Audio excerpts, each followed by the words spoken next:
Hello, baseball fans, and welcome to Bosque River Ballpark on the campus of McLennan Community College for Game 2 of today's doubleheader between the McLennan Highlanders and the Grayson Vikings. I'm Lark Smith here to describe the action for you after the Highlanders took the first game in a pitcher's duel by a score of 2-1.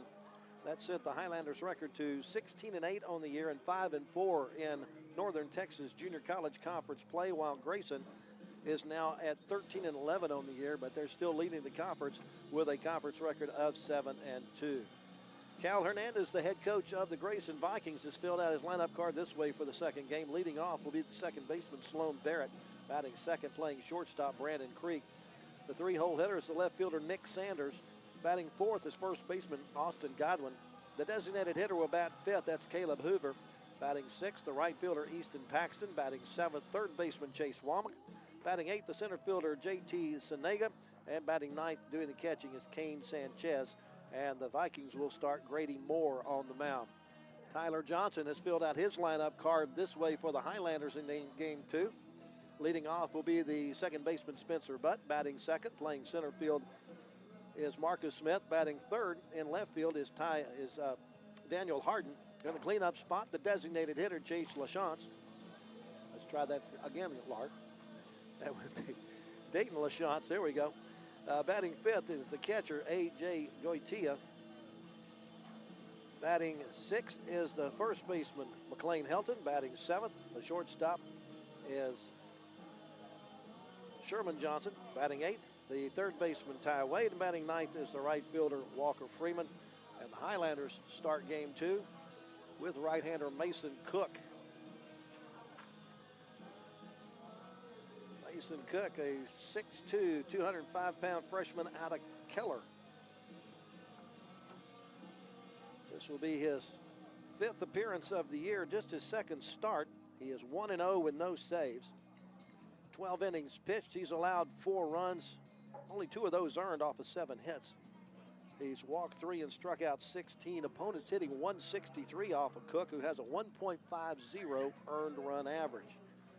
Facing a Grayson team that came into today's play hitting 300 as a team.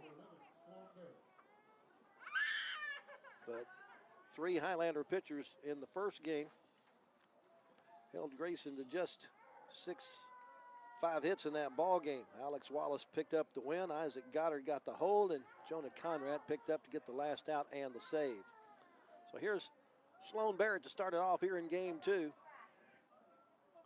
And he pops up the first pitch out of play, foul at 5:33 in the afternoon.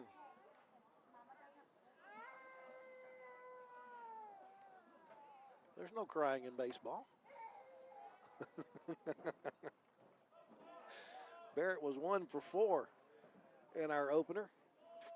Dropped his average from 338 to 333.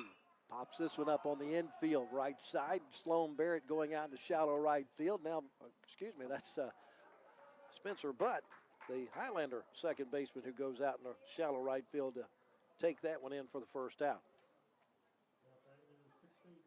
So Barrett pops out to his counterpart for the first out. Now here's Brandon Creek, the shortstop. Creek 0 for 3 in our first game. Cook's first pitch slider in for a strike. Still got the same basic weather conditions as we had in Game 1. 70 degrees at game time under a mostly clear sky with a wind howling out to right field as Cook delivers strike 2. That wind anywhere from 20 to 30 miles per hour blowing straight out to right field. Gives an advantage to left-handers, a disadvantage to right-handers. Pitchers need to pitch right-handers inside and left-handers away. 0-2 pitch. Breaking ball misses low and away.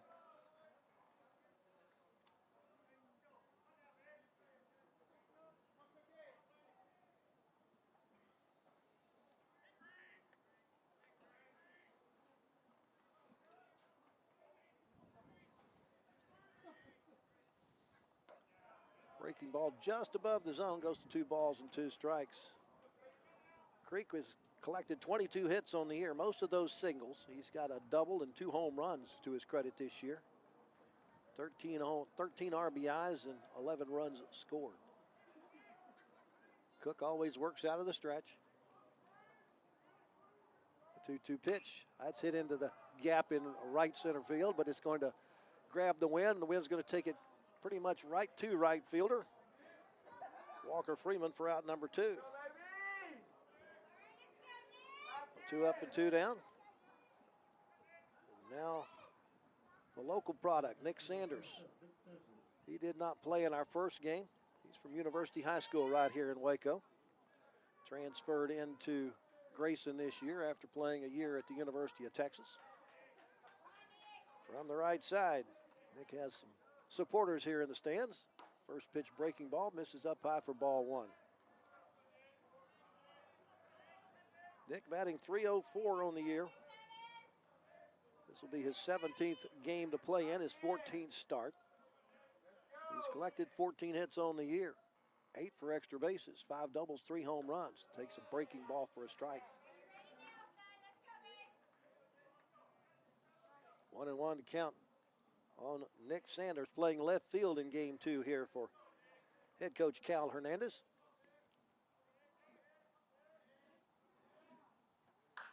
Lines a shot just inside the bag at third and into the left field corner.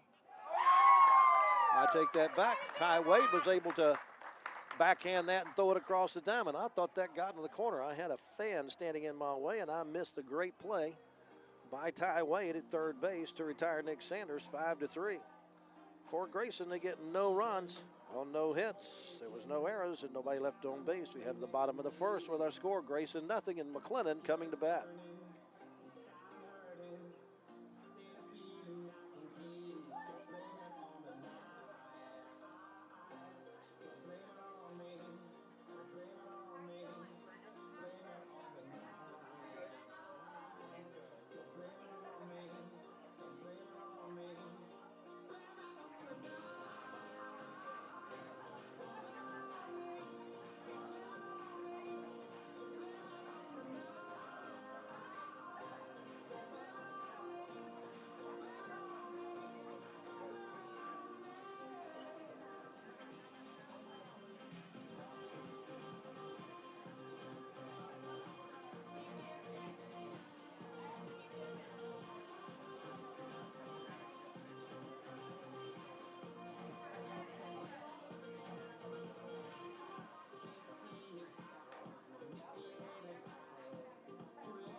Grady Moore, the starting pitcher for Grayson here in game 2. He's a sophomore out of Weatherford, stands in at 6'1", 195 pounds.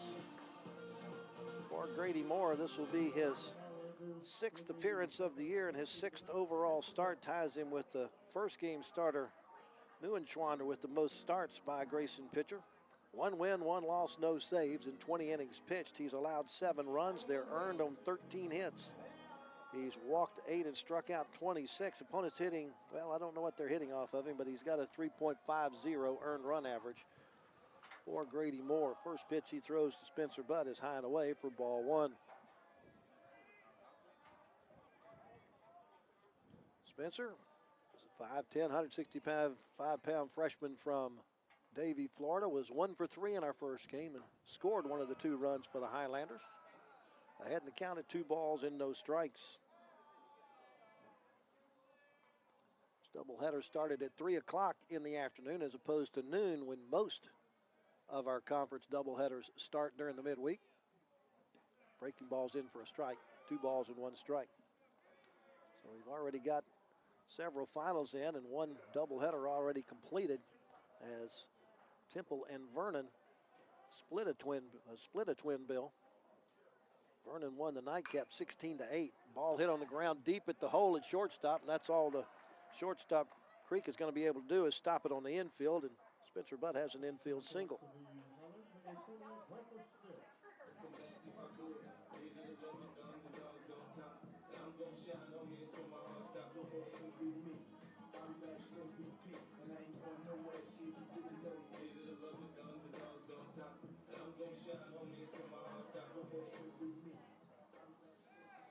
Leadoff batter aboard. Now here's Marcus Smith, who made a diving catch in center field to end our first game and keep it a Highlander victory. Swings at the first pitch, breaking ball for strike one.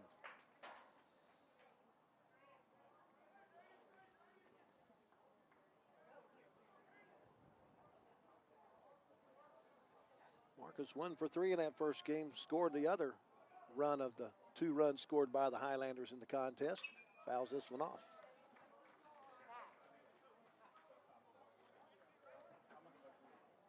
Nothing in 2 the count on Marcus Smith, sophomore out of Harlem. Brought his average up a couple of points to 310, going 1 for 3 in that contest.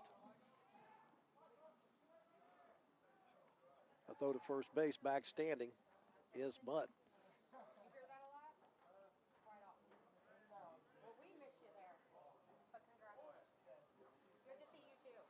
Marcus now with 13 hits on the season, 4 doubles, 4 home runs. Takes a pitch below the zone.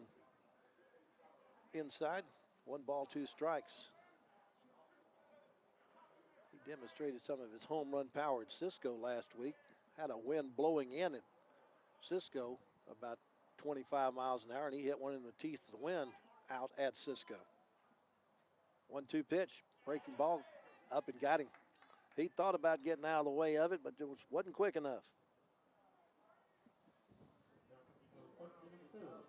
So the first 2 are aboard for the Highlanders on a single and hit batsman. That brings up Daniel Harden. Third time this year that Marcus has been hit by a pitch.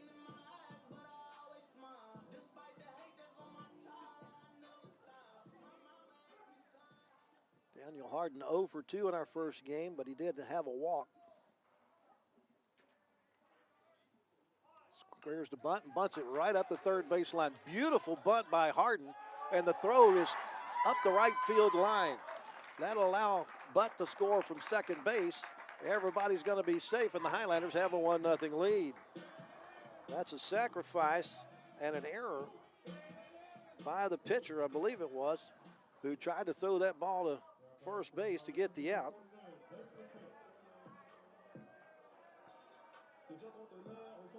You can't give an RBI to Harden for that, but the Highlanders do get the lead off of it.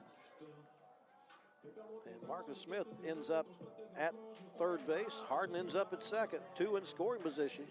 Nobody out. And the top RBI guy on the team at the plate in Dayton LaChance.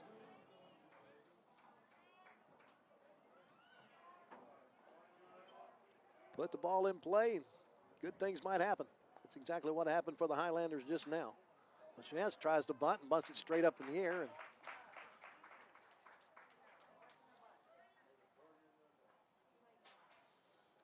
he's complaining to his coach something about maybe he got the wrong idea as to what he wanted him to do. So the fly out to the first baseman for the first out on LaChance. A little confusion between he and his coach as to what he wanted him to do. Now here's A.J. Goitia, and he swings at the first pitch and misses for strike 1. 0 for 1 in our first game, but he walked a couple of times. Gives him 18 walks on the year now against just 11 strikeouts. Hits this one on the ground slowly to the shortstop. He'll field and throw to first base. He gets the out there, but the run will come home. It's an RBI ground out for A.J. Goitia, 6-3. That brings home Marcus Smith, and the Highlanders are up 2-0. And Harden moves to third.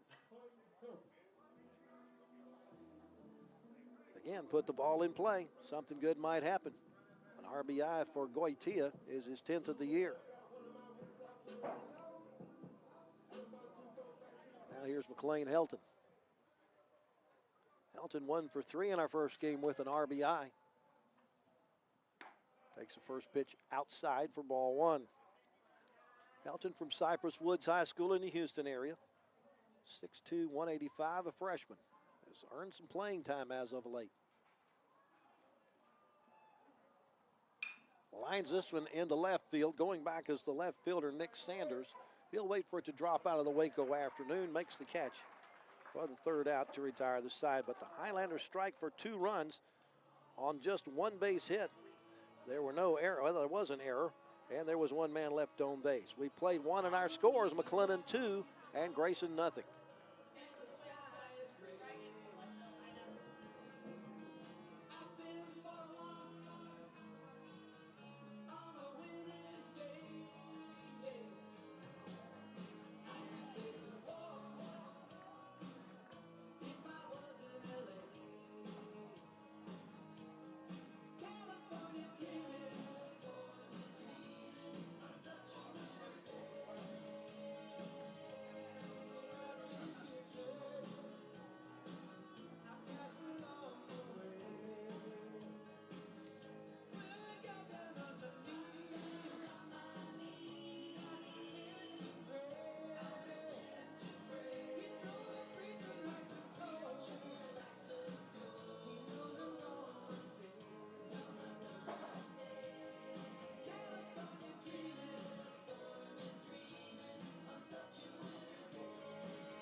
Austin Godwin leads it off. The Vikings first baseman here in the top half of the second inning. Be followed by Caleb Hoover and then Easton Paxton. Facing Mason Cook, who threw 10 pitches to get the Vikings 3 up and 3 down in the first. His first pitch fastball hits the outside corner just below the belt. First strike 1. Godwin came in with the highest average on the team at .459. It's dropped 6 points after going 1 for 3 in our first game.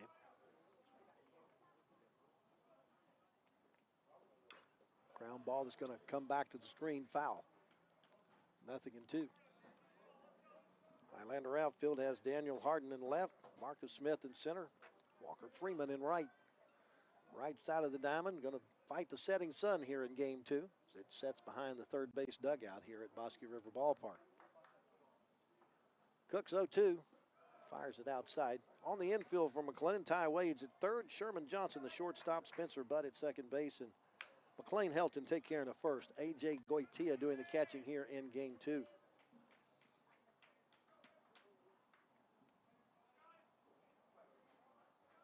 Cooks 1-2. Fired it a little below the zone on the inside. 2 balls and 2 strikes. Godwin came in with a team high 28 hits. Team leading 8 doubles. Not only the top average on the team, but the top slugging percentage, top on-base percentage. 2-2 pitch. Outside, goes full.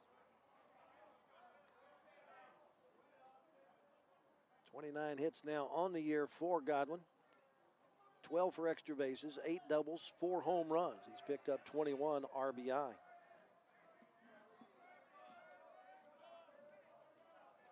A 3-2 pitch. Bounced in, ball 4. Leadoff walk for the Vikings to start the second. First free pass given up by Mason Cook in the game.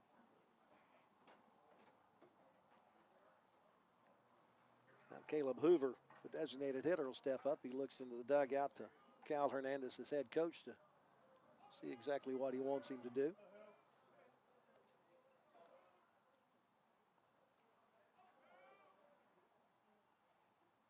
First pitch, he lines it into center field. Marcus Smith going over toward right has to stop and play it on a bounce.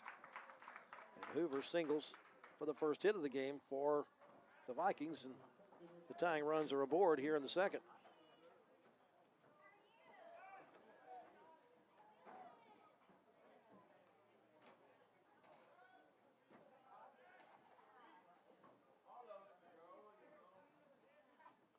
Hoover's first hit of the doubleheader. Now here's Easton Paxton. He had 2 hits in our first game. Squares to bunt, pulls back on a pitch high for ball 1. His 2 for 3 in our first game took his average from 415 to 432. This is game number 25 of the year for the Vikings, and he's appeared in now 15 games on the year. Again, pulls back on a pitch down low. It's 2 balls and no strikes. Paxton trying to move the runners both into scoring position. They represent the tying runs in a 2-0 game here in the top of the second.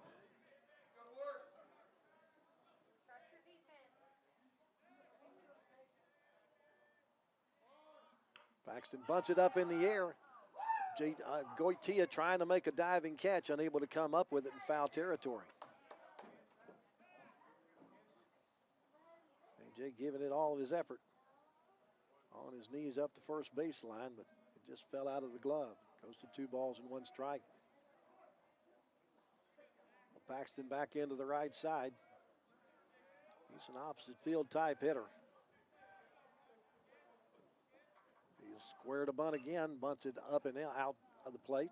Nice job by Cook to get him a pitch that it's very tough to bunt. Paxton doing all he could just to get bat on it. Count goes to 2 balls and 2 strikes. Runner at second is Godwin. Hoover's at first. Here's the 2-2 pitch. Line drive out toward right field. Walker Freeman will race over and make the catch, tagging at second, and going to third is Godwin. It's a productive out for Easton Paxton for the first out here in the top half of the second inning, as he moves at least 1 runner over to third base. So runners at the corners, 1 out, and now here's Chase Hoover.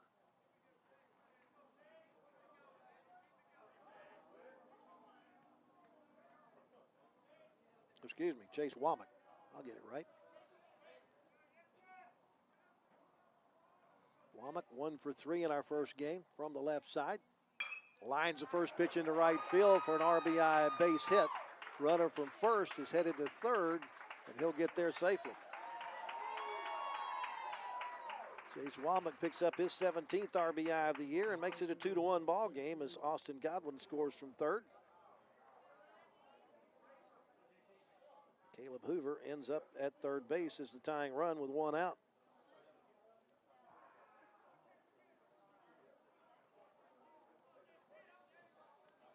And here's JT Senega, the center fielder, batting in the 8th spot here in game 2.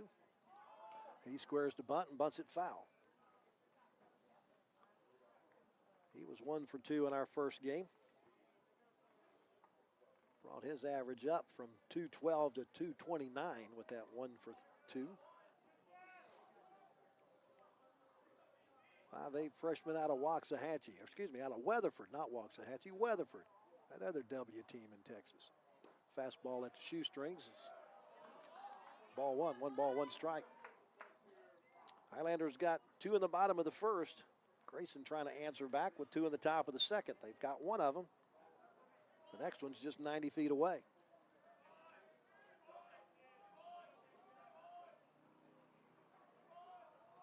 Throw to first base. Back diving to the bag is Senega. And those throws over to first base could be problematic with the way the sun sets here.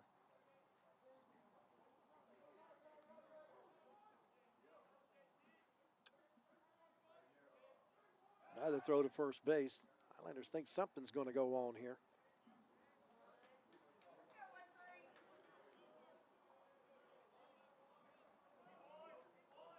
8-hole hitter at the plate. Senega did not show bunt or anything at the plate. Takes a pitch inside. 2 balls and 1 strike.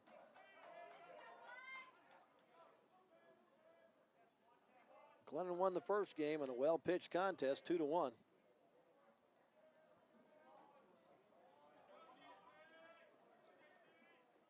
Fastball's down. 3 balls and 1 strike.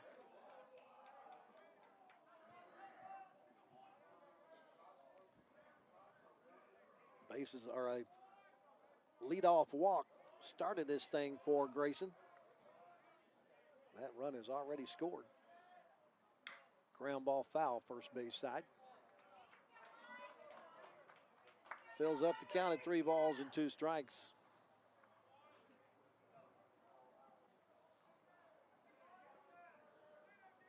One conference doubleheader already completed today as Temple and Vernon split their pair in Temple today. Temple in the first game 5-3, Vernon in the nightcap 16-8.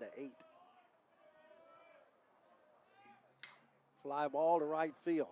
Walker Freeman's going to wait for that can of corn to come down. A tag at third base. Here comes the throw. It's going to be close. He's out.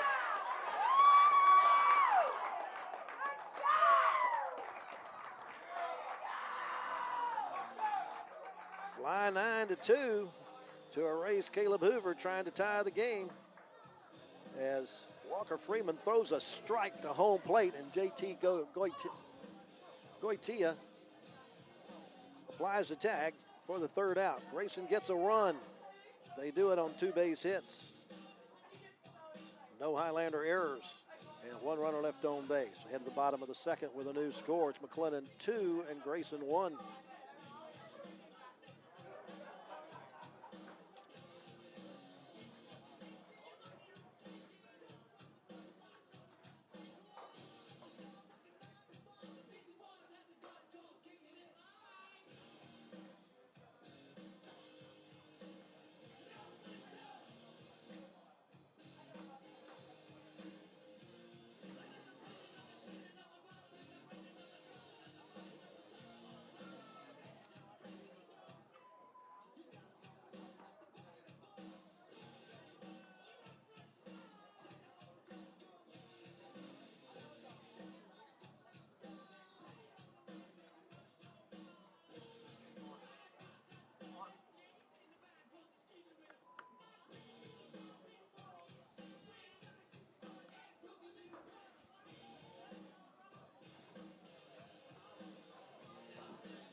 Bottom third of the order for McLennan here in the bottom half of the second inning. Sherman Johnson followed by Ty Wade and then Walker Freeman. Grady Moore threw 14 pitches in the first inning. The Highlanders striking for 2 runs on a hit and an error. Johnson watches a first pitch up high for ball 1. Sherman 1 for 2 in our opening contest with a walk and a strikeout.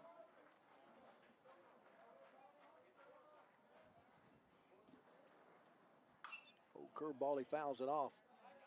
1 ball, 1 strike. Johnson, a 6'2", 165-pound freshman from Conyers, Georgia. Got to McLennan by way of Dallas Baptist. He's on his way to University of Arkansas next. 1-1. In the air, on the right side of the diamond, being shoved out into foul territory, and the second baseman trying to get there won't get there. Both the second baseman and the right fielder giving chase, but is just out of their reach. So Johnson will get another shot.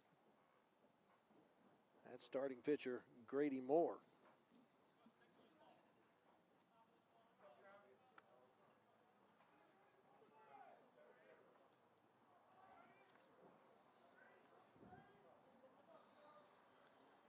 Johnson's average up to 220 now in the year.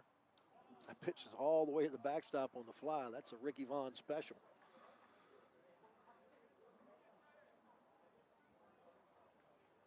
Two balls, 2 strikes.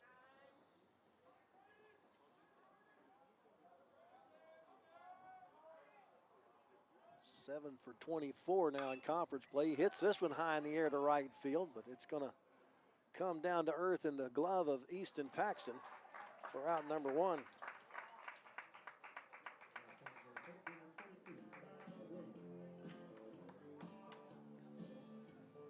One out, and here's Ty Wade. Wade 0 for 2 in our first game, reached by being hit by a pitch. He also struck out once in that contest. Team leader in home runs with 6. Tied for the team lead in doubles with 6. He lines this into right field. Easton Paxton's going to have to field that one on a bounce, and Ty Wade's aboard with a 1-out single. It's the second hit for McLennan in the game. And the 9-hole hitter comes up, Walker Freeman, who shot down a runner trying to score from third base and a fly ball to left in the top half of the inning.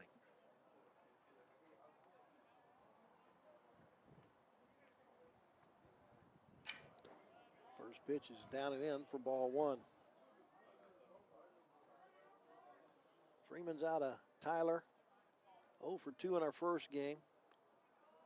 Dropped his average 13 points. He's hitting .250 on the year now. Takes a pitch on the outside, third at the belt. 1 ball, 1 strike. Teams will complete this 4-game series on Saturday in Gainesville. No, that's not Gainesville, Lark. They're in Denison. Pitch is down. 2 balls and 1 strike. North Central's in Gainesville. Grayson's in Grayson County. Dwight D. Eisenhower territory. Denison, Texas.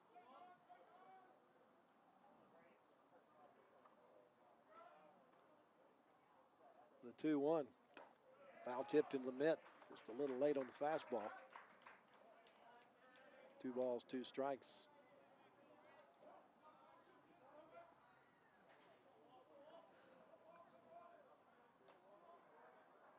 Hopefully for both of these clubs, the wind will have died down by the time they get to Denison on Saturday. Chances of that are slim. Just misses outside to take the count to 3 balls and 2 strikes. An outfield for the Vikings, Nick Sanders in left, JT Senega in center, Easton Paxton in right. 3-2 pitch to Freeman with the runner going is poked foul left side. Freeman doing what he could to protect his runner on a pitch outside. It was close enough to take a hack at.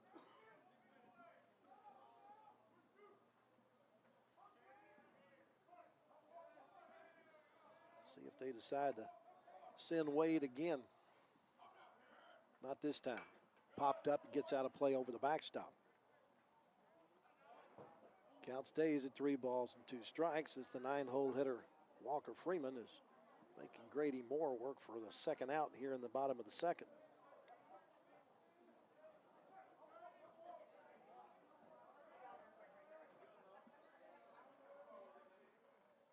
Another payoff pitch on its way. It's up high, ball 4. And Wade was off with the pitch. But he'll stop at second base. Bottom of the order has set the table for the top with 1 out.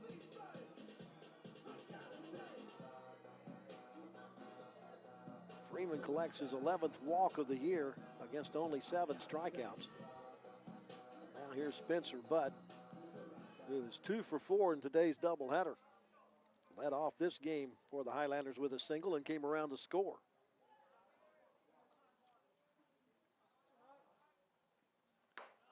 Highlanders have scored 4 runs today, and Spencer has scored 2 of those. Watch the first pitch for ball 1.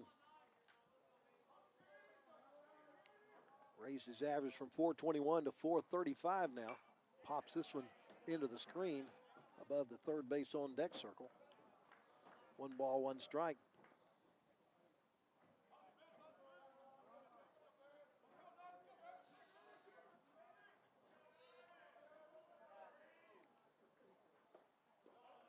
Pitch is smothered. Good job by the catcher Sanchez, who did an excellent job in our first game for the Vikings.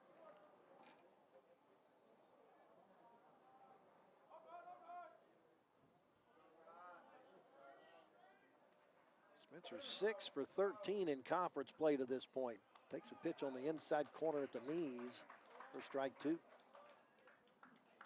Tough pitch to hit. But now you got to protect the 2 balls and 2 strikes. 1 out and 2 on. More to his stretch. Bounced in front. Nice job again by Sanchez to use the chest and block it, keep it out front. Hold the runners at their stations.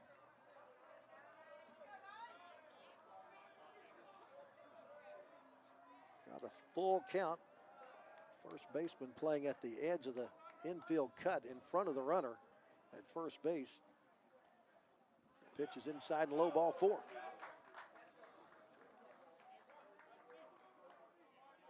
That loads him up for Marcus Smith. Smith hit by a pitch and scored his first time up. Walk for Spencer is his 11th of the year against 4 strikeouts. We're going to get a conference on the mound. Nobody in the bullpen for Grayson. This is just a meeting to say, hey, we need to throw strikes. Can't defend the walk. Moore pretty much agrees with his coach. Yeah, coach, I know. I'm trying to throw strikes. Just thought I had a strike with that last pitch, but it didn't get called that way. So the bag's full of Highlanders with 1 out. Marcus Smith at the plate.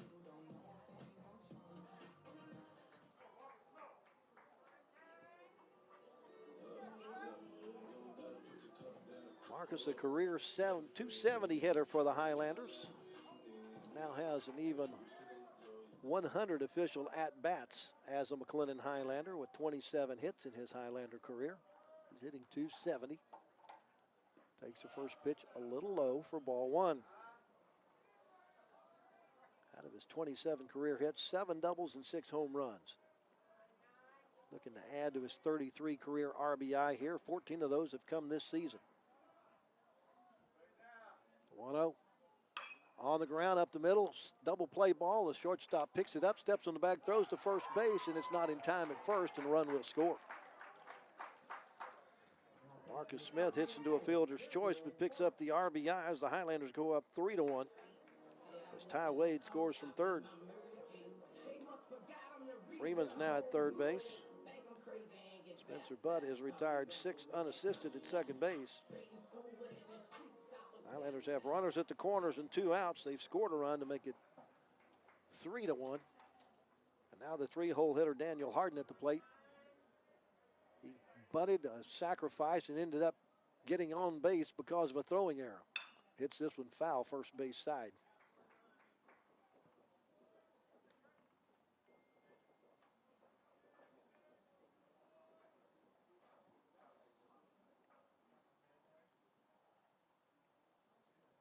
Harden hitting .312 on the year after going 0 for 2 in our first game. Takes a pitch outside.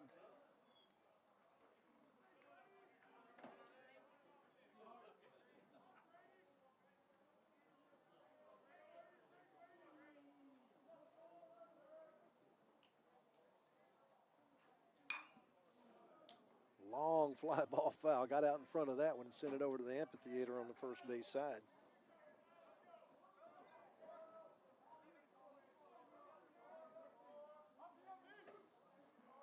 One ball, 2 strikes, 2 outs. Runners at the corners. Highlanders trying to add to a 3-1 lead here in the bottom half of the second inning. There goes the runner, a little blooper out on one hop to the second baseman. Barrett handles it and gets it to first base for the final out of the inning. Highlanders, though, get a run. They do it on just 1 base hit. There was no errors, and there was 2 runners left on base. We've played 2, and our new score is McLennan 3 and Grayson 1.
Vikings catcher Cade Sanchez leads off the top of the third inning for Grayson. He's out of Caldwell, Texas. 5'7", 185-pound sophomore. A mighty cut at the first pitch. Comes up empty. No balls, one strike. 0 for 2 in our first game, but he did score a run when he let off an inning hit by a pitch.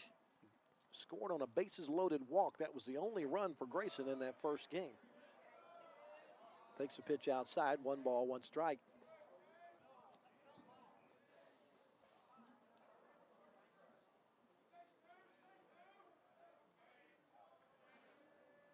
Mason Cook has the pitch clock down to 5 seconds as he starts his delivery. Pitch is fouled off. Comes to the backstop on a hop. 1 ball and 2 strikes.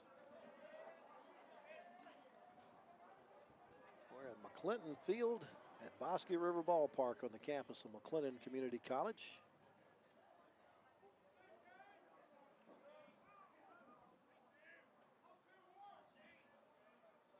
The 1-2 pitch. A little too much giddy up on that one. Even Goitia had to jump out of his crouch to come up with that one.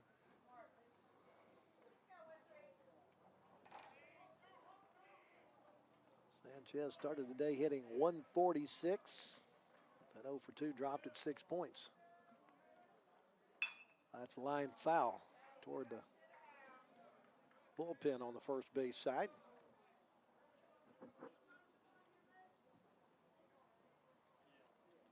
Center fielder Marcus Smith shaded a bit over to right for the right-handed hitting catcher. Fastball's too tall. Goes to 3 balls and 2 strikes. A lot of room between left fielder and center fielder if he could find that left center field gap. 3-2 pitch. Inside, ball 4. Leadoff walk here in the third. Especially to the 9-hole hitter, could get something going for the Grayson Vikings. They trail by 2. Second walk given up by Mason Cook, and each has been a leadoff walk. That first leadoff walk came back to score. So here's Sloan Barrett. He popped out to second base his first time up. Squares the bunt, pulls back on a pitch up high for ball 1.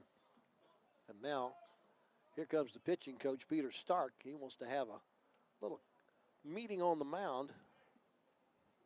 Find out exactly what Mason Cook has in his mind here.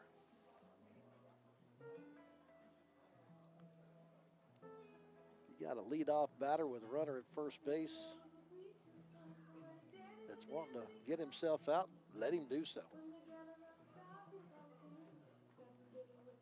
At least that would be the way I would play it. Could be the reason why I'm doing this and not coaching. Home plate umpire going to walk out and see if he can break up the meeting of the minds. That was all a pep talk between pitching coach and pitcher. Reminding Mason Cook to trust his stuff and his defense. Don't try to do it all by yourself. So count of 1 ball and no strikes on Sloan Barrett. Barrett, a sophomore out of Harrison, Arkansas, 5'8", 170-pound sophomore, takes a pitch for a strike. Barrett, a .377 career average with the Grayson Vikings. Has collected 103 career hits now after going 1 for 4 in our first game.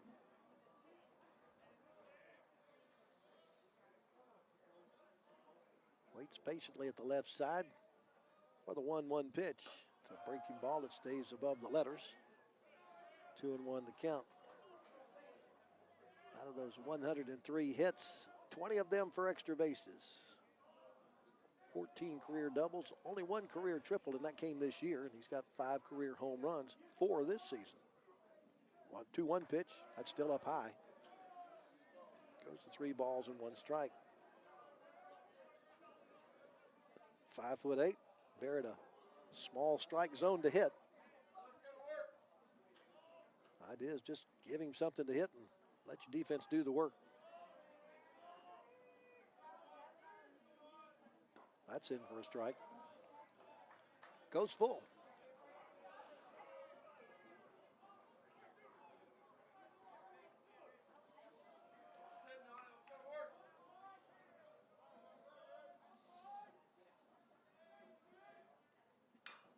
Top foul, first base side. Well, considering we're in daylight savings time nowadays, we may not ever turn the lights on for this doubleheader today.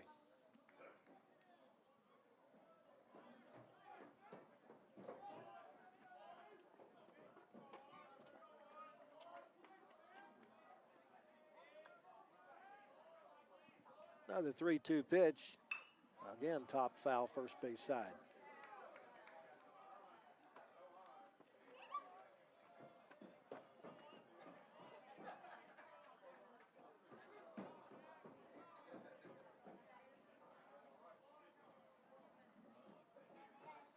Cook looks at the runner at first base. Settles into a stretch, and another payoff. Bounces in for ball 4.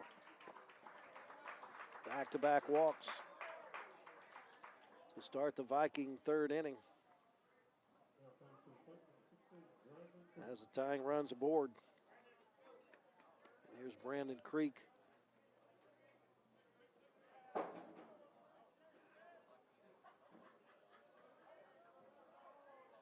Creek flew out to right field his first time up. Highlanders looking for the bunt, playing in on the corners. He'll square, bunts it foul as it bounces off home plate.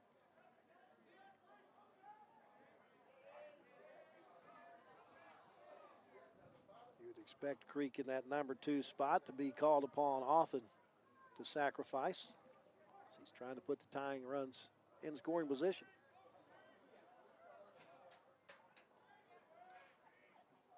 Squares early. Bunts it, third base side foul. No balls, 2 strikes.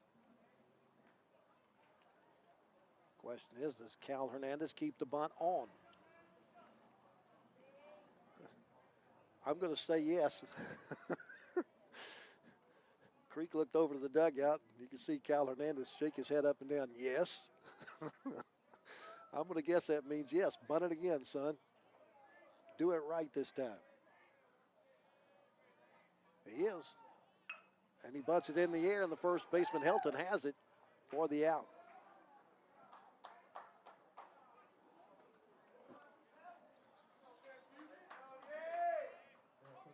One out. Double play will get the Highlanders out of the inning, but they have to get that off of the bat of Nick Sanders, who grounded out to third base on a fine play by the third baseman, Ty Wade, to end the first inning. Thought that ball was going into the left field corner, but Wade was able to backhand it at the foul line and make the strong throw across. First pitch to Sanders is laced again down the left field line, and it gets into the corner this time. Past Wade, 1 runner to score. The runner from first, he's being waved around third. And he will get there in time on the throw to home. Sanders will move down to third base. And Nick Sanders, the local product from University's high school here in Waco, gets a 2 RBI double and ties this game at 2 apiece. Moving to third on the throw home. Now he's the go-ahead run. You walk a pair to start the inning, and it'll come back to haunt you.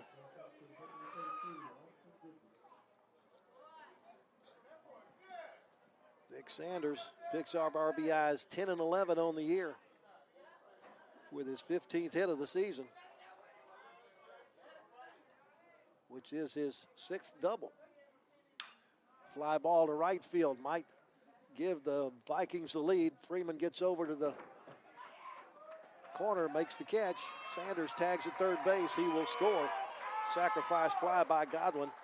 It's a 3-run third for Grayson, and they're now up 4-3.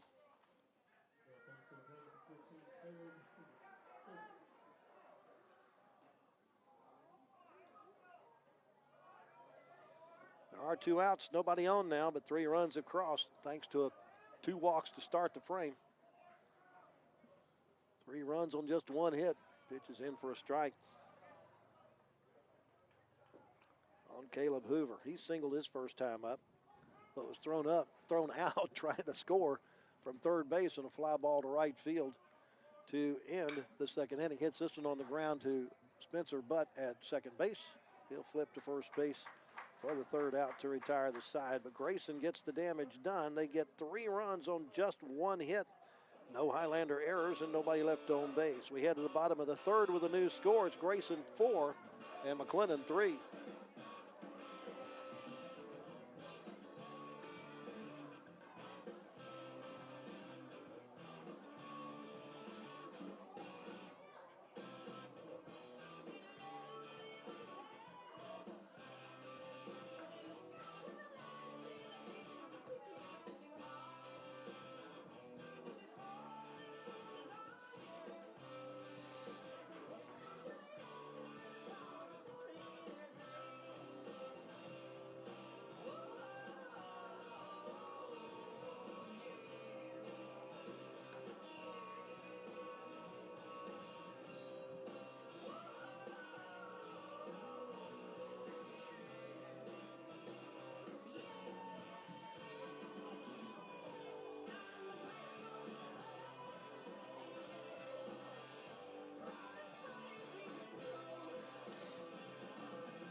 Dayton LaChance leads things off for McLennan here in the bottom half of the third inning as they trail for the first time on the day.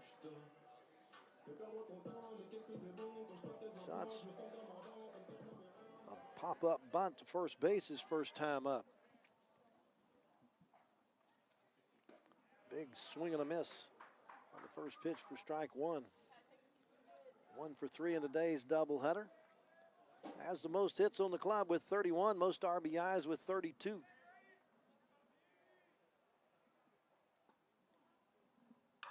Pops this one up. Left side.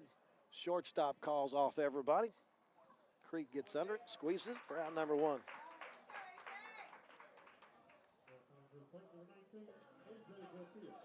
Brings up catcher A.J. Goitia. Brought home a run with a ground out in the first inning. RBI his 10th of the year. Average sitting at 256 now. A swing and a miss for strike 1. AJ from Wesley Chapel, Florida.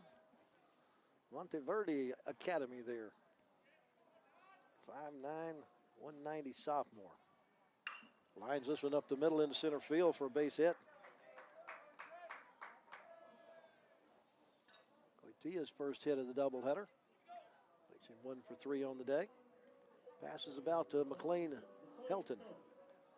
Helton flew out to left field his first time up. He's an opposite field hitter.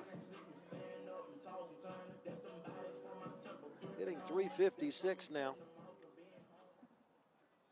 1 for 4 in today's twin bill.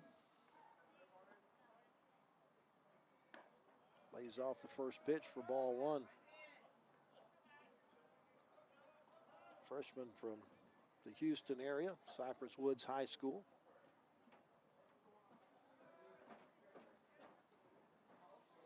Not much of a lead for Goitia at first base. Pitch is left up. 2 balls and no strikes. Highlanders trying to answer the 3 runs that Grayson scored in the top half of the frame.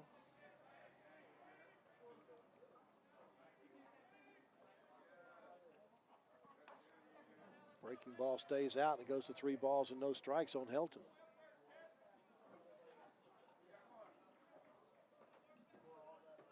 I know it's a day to keep the ball away from left-handers because of the wind blowing out to right, but This is the guy that likes an outside pitch. Matter of fact, he's going to square the bunt and pull back on the pitch, try to disturb the pitcher's countenance on the mound. Goes to 3 balls and 1 strike.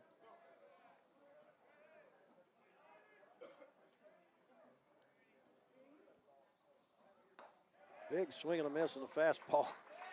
Helton not real happy that he missed the pitch he was looking for.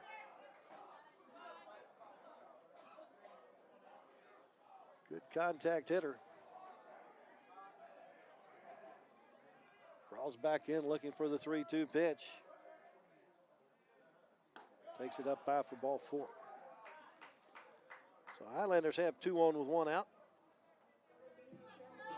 Here's Sherman Johnson, the shortstop. 4th walk collected by Helton this year. Johnson flew out to right field his first time, 1 for 3 in today's doubleheader. Takes the first pitch down for ball 1. Great job by Sanchez to smother that pitch. It skipped in at the plate. Johnson, freshman from Conyers, Georgia, Loganville High School. 6'2", 165. Ground ball, third base side, but foul. Great play by the third base coach. Head coach Tyler Johnson just reached up, grabbed it, and tossed it in the dugout. He's an old catcher. What does he need a glove for?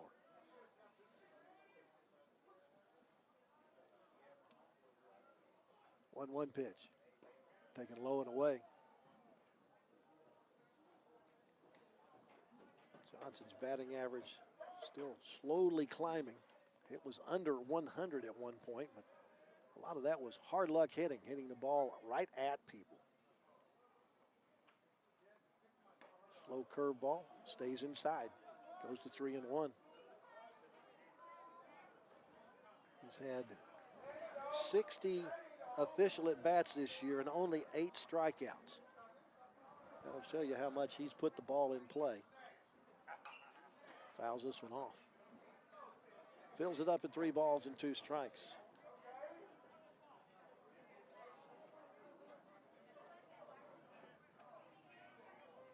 Degrees with that breeze blowing at 30 makes it a little chilly at the ballpark today.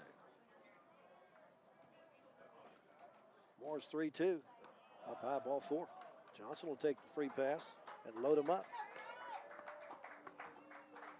So a couple of walks got the Highlanders in trouble in the top of the inning, and now a couple of walks are getting the Vikings in trouble in the bottom half of the frame as the bases are full with 1 out and Ty Wade, the team's leading home run hitter, at the plate. 9th walk collected by Sherman Johnson this year. Wade singled and scored his first time. That was a 1-out single in the 2nd inning.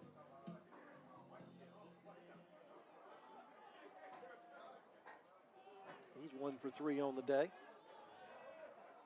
Hitting .288 at this at-bat. Got ducks on the pond. He's 2nd on the team in RBI with 28. Looking to add to that here. First pitch breaking ball is in for strike 1.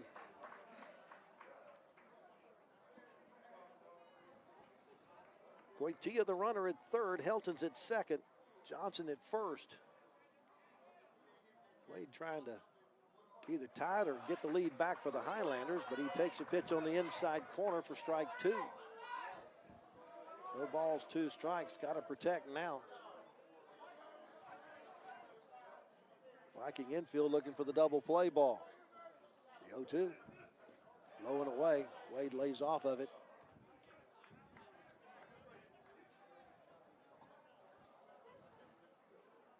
.6'2", 225-pound freshman from the other side of Texarkana, Arkansas.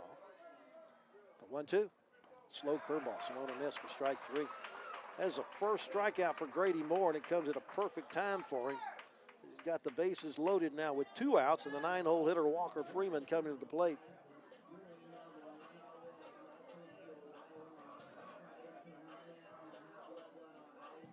Freeman walked his first time, left stranded at 3rd base.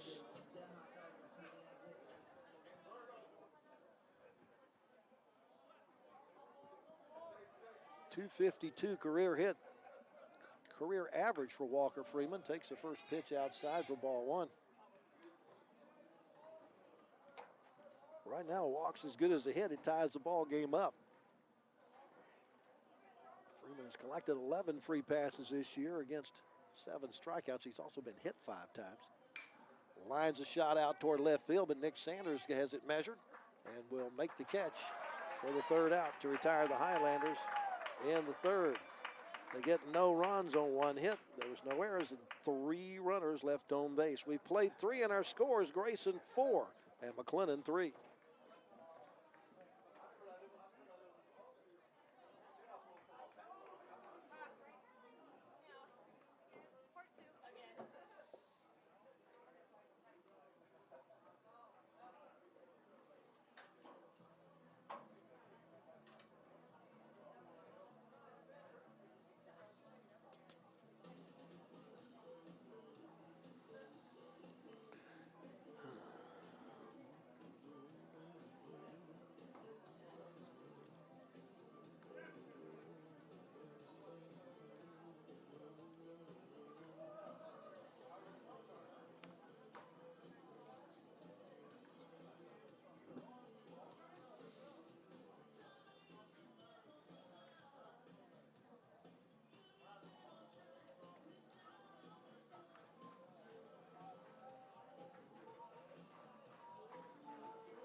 Top half of the 4th inning. Easton Paxton is the first hitter for the Grayson Vikings.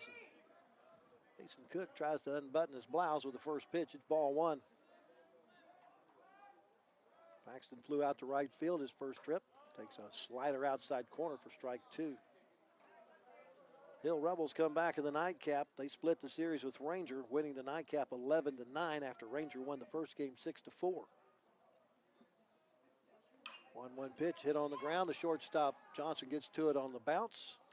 Makes a good throw, and there's one gone.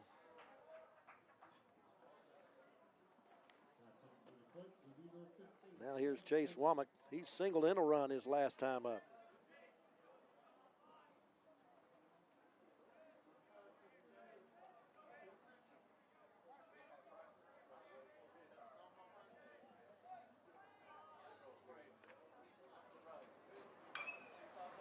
First pitch hacking, he sends a ball out to center field that Marcus Smith will handle for out number 2.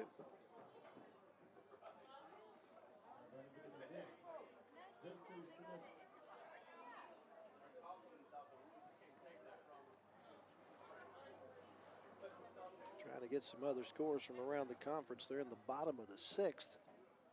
And Weatherford, Cisco has a 9-6 lead, trying to even that doubleheader at 1 game each after Weatherford came up with a run rule win in that first game, 10-0. Wind still blowing very hard here at Bosque River Ballpark. JT Senega has a count of 2 balls and no strikes on him. He hit a fly ball to right field his first time up that was turned into a double play on a fine throw by Walker Freeman to Goitia, the catcher, to get a runner trying to score from third base. Pitch is inside, goes to 3 balls and no strikes. 2 outs here in the top of the 4th. Game is scheduled for 9 after the Highlanders won the 7-inning affair by a score of 2-1. That's in for a pitch or for a strike.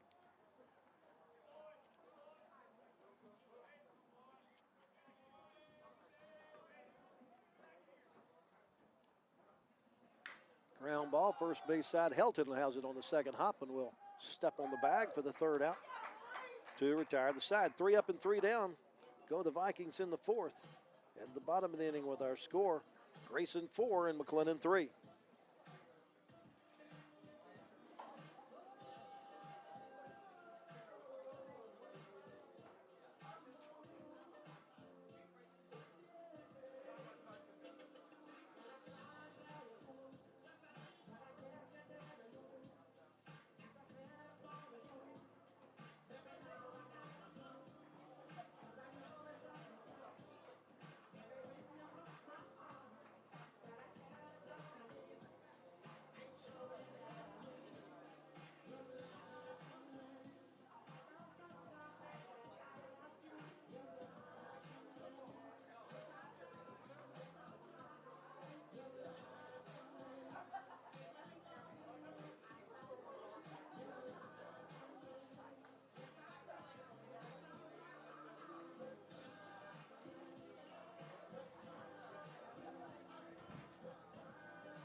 Got a new pitcher for the Grayson Vikings as McLennan comes to bat here in the bottom half of the fourth inning. Taking over for the starter, Grady Moore, is left-hander Peyton Leon, a 5'10", 175-pound freshman from Buna, Texas.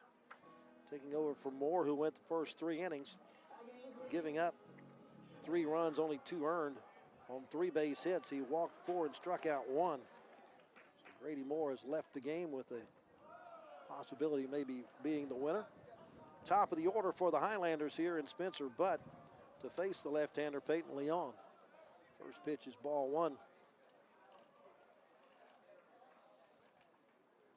Pitch misses low and away. Spencer is 2 for 4 in today's doubleheader. He singled in the first inning and scored. He walked in the second, but was erased on a fielder's choice. Takes a pitch for a strike. Goes to 2 balls and 1 strike.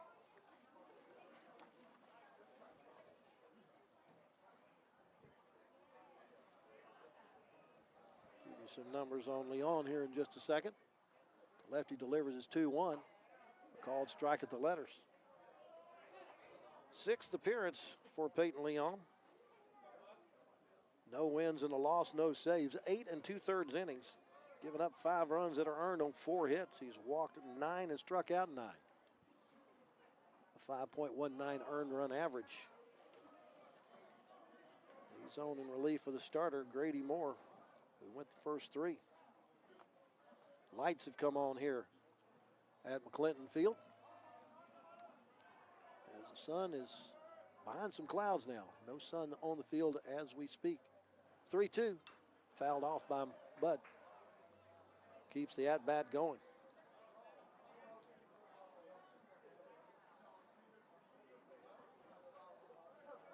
Again, just his 11th game to appear in this year, his 10th start. He's got 10 hits, they're all singles. 3-2, up and in, ball 4. A leadoff walk here in the 4th against the new pitcher, Peyton Leon.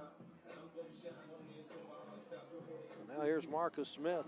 He's been on both times he's come to the plate, hit by a pitch and scored in the first, reached on a fielder's choice, an RBI fielder's choice in the second.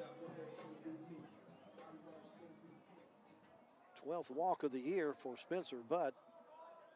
He's at first base. Highlanders trail by a run. Smith squares the bunt, pulls back for ball one.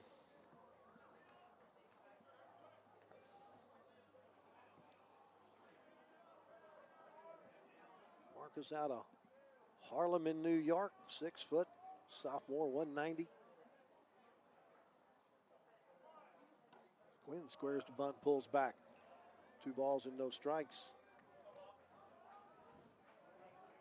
He has worked his way into the lineup, especially in conference play.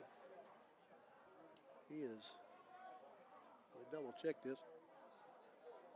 He is 9 for, don't make that 10 for 22 in conference play, and ahead in the count at 3 balls and no strikes. He went 4 for 7 against Temple in 3 games played. He played all 4 games against Cisco and went 5 for 11 with 6 runs scored and 5 RBI in that Cisco series. 3-0. He takes that one for a strike.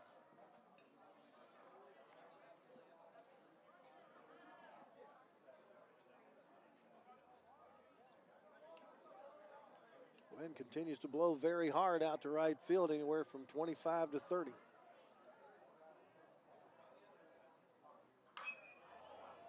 Ball hit foul down the left side. In that Cisco series, Marcus Smith hit a home run into the teeth of the wind there at Cisco. It was blowing in about 20-25 that day, and he just hit a wind cutter that just kept sailing over the left field wall. Count goes to 3 balls and 2 strikes.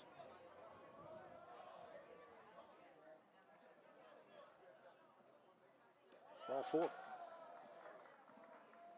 Leon comes in to walk the first 2 batters he faces here in the 4th.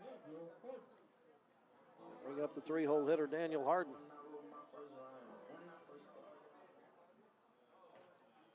Twelfth walk collected by Marcus Smith this season. And going to have a conference out on the mound. Nobody warming up in the bullpen. Did not detect anything wrong with Grady Moore when he left the game, but the starting pitcher is out of the contest for the Vikings. Moore threw 61 pitches in his start.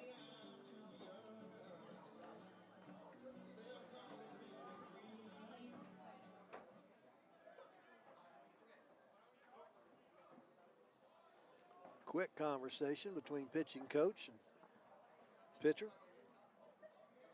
Catcher was there just to support his pitcher. So here's Daniel Harden. The sun is back out from behind the clouds, making the right side of the diamond the sun field.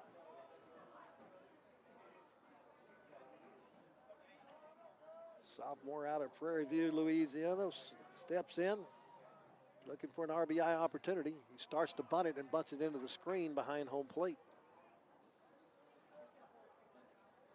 He sacrificed in the first inning and parlayed that into a couple of runs because the pitcher ended up throwing the ball away at first base. That allowed Spencer Butt to score on the play. Give the Highlanders the early lead. Takes a breaking ball inside. 1 ball, 1 strike. He was not bunting at that one.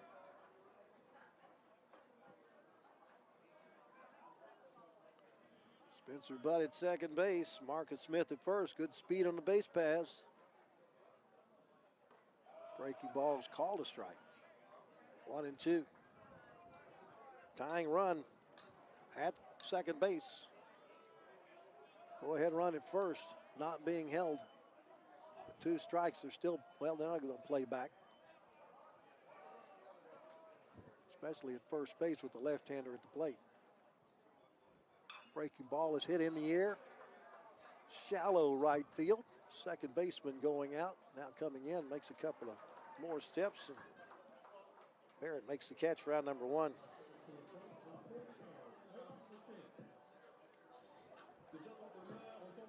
Now here's your top RBI guy stepping up with a chance to add to him. 0 for 2 with a couple of pop-ups to the infield.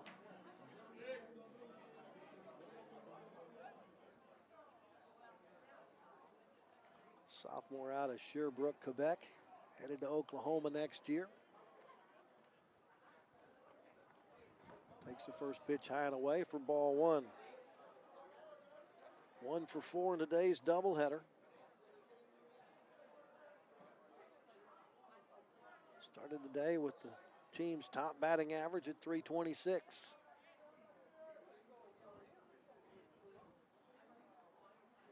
Fouled off. 1 ball, 1 strike. Now has 101 RBI in his career. Out of 108 career hits. 19 of those doubles, 2 triples, 15 career home runs for Dayton LaChance. Swings at a pitch inside. Tough to get the bat to that one. Makes it 1-2.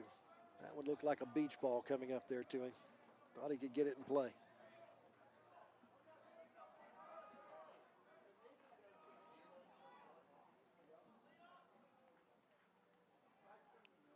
Breaking ball, let's hit foul. Got out in front of it.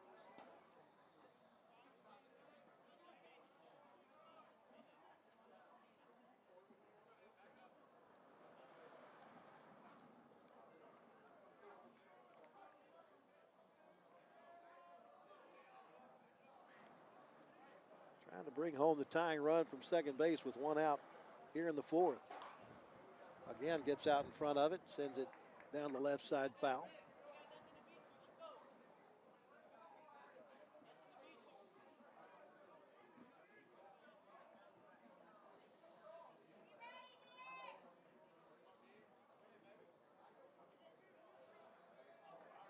Highlanders have out-hit the Vikings by 1, 4-3, but trail on the scoreboard 4-3.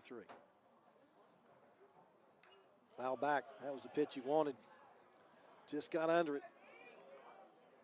Looking to line that into center field for an RBI. A.J. Goitia waits on deck.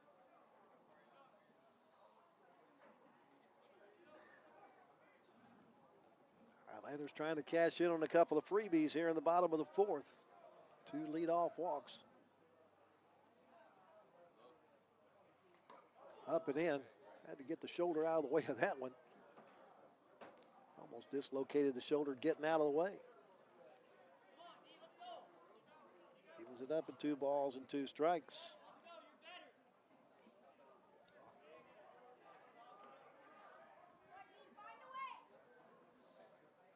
Off speed and lined into right field, sinking fast, and it will a diving catch made out there by Easton Paxton. Chance robbed of a base hit by Paxton there for the second out.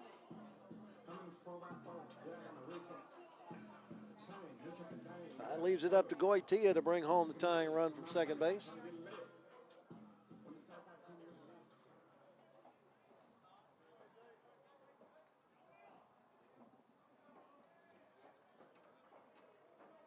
A.J. brought home a run in this game with a ground out and was also singled. Swings and misses there for strike 1. 1 for 3 in the day's doubleheader. Been on base a bunch.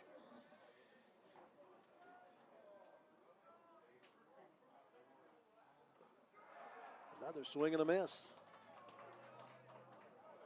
As Leon just one more pitch out of getting out of a self-made jam. Highlanders have already left 6 on the bases in the first 3 innings.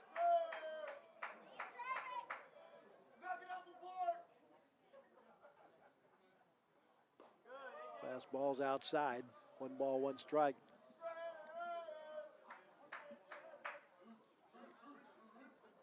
I have to talk to McLean Health in between games or after the game about standing in my way on the on-deck circle.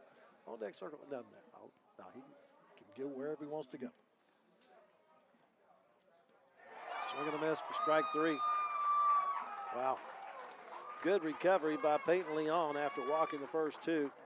Gets 2 flyouts and a strikeout. Holds the Highlanders harmless. And the 4th, no runs, no hits, no errors. 2 runners left on base. We played 4, our score.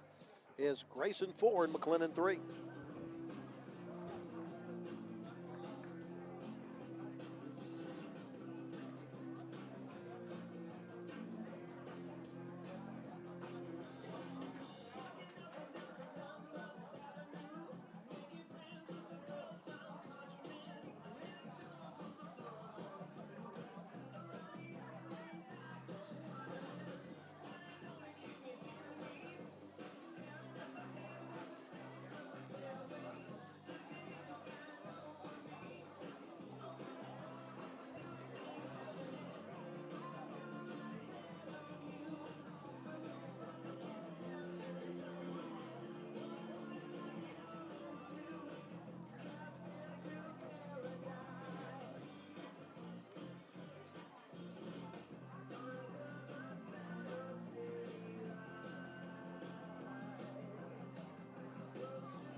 Top half of inning number 5.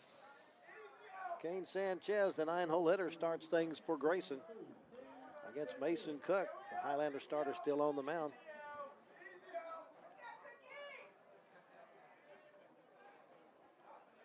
Cook with 59 pitches thrown through the first 4 innings. First pitch is hammered into the gap in left center field, and well, he's going to have to stop at first base. It's a great job by Daniel Harden to get to it to keep it from getting all the way to the warning track. Sanchez starts it out with a solid single to left.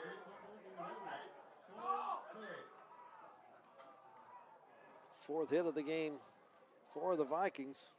9-hole hitter is on here in the 5th. And now here's Sloan Barrett. He walked and scored his last time up.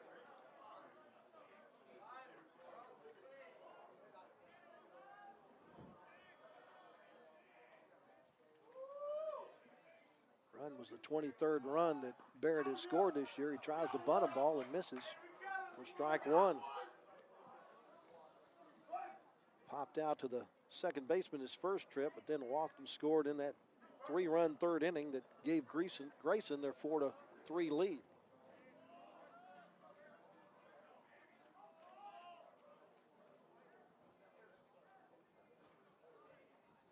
Fouled at the mitt. 0-2. All the other games in the conference have concluded their doubleheaders today with splits. We'll go through those scores here in a moment.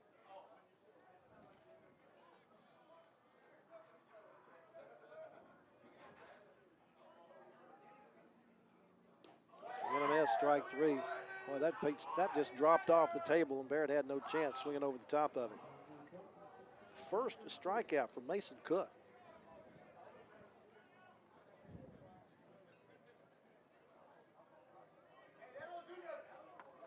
So 1 out. Here's Brendan Creek 0 for 2 with a couple of flyouts. 1 to right, 1 to the first baseman. Be ready on the right side of the diamond. Fouls this one off. Coitia's I think that got a piece of him. Ranger and Hill split, with Ranger winning the first game 6-4. Hill in the nightcap 11-9. Weatherford run-ruled Cisco in the first game 10-0, but then Cisco came back 14-7 in the nightcap. Temple beat Vernon 5-3 in the first game, but Vernon came back in the second game 16-8 in Temple. And those are the finals from the other doubleheaders in conference play today.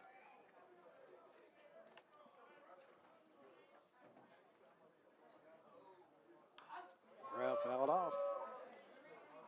Creek, the freshman out of Liberty Hill. 0 for 2 in this one now. He's 0 for 5 on the day. Has dropped his average below 300 to 285.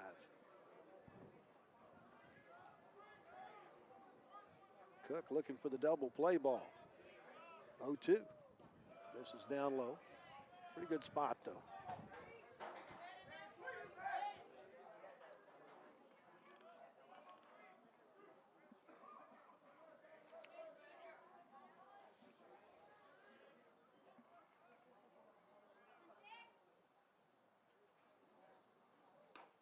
Checked the swing on the pitch, couldn't check it in time. He's out on strikes. Back-to-back strikeouts for Mason Cook.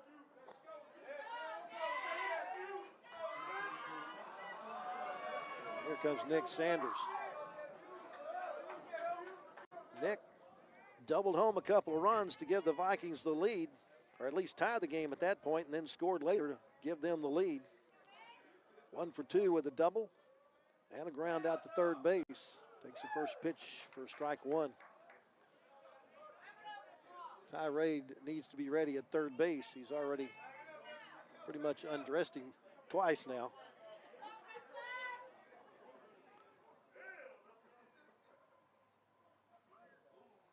Ground ball. This is to the shortstop, Johnson. He'll go the short route to second base to get the out there.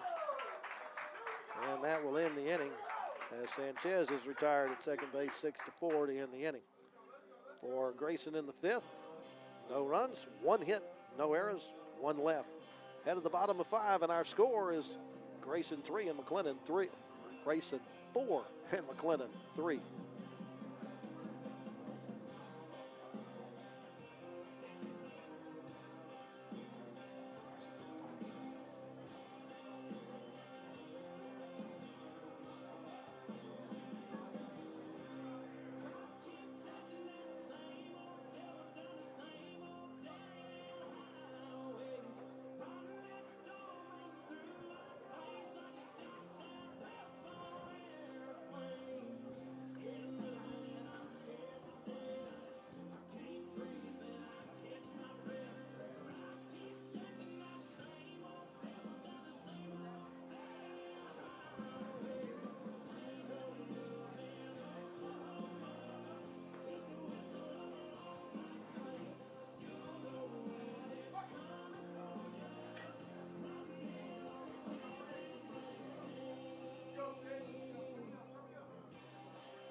Bottom of the fifth, Clayne Helton starts things for McLennan.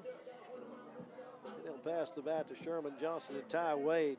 Helton 0 for 1 with a fly out to left and a walk. He was left stranded when he walked in the third inning. Highlanders have left 8 runners on base. He bunts up the third baseline, but it's going to roll foul. Again, on Monday, the Highlanders played at Tyler.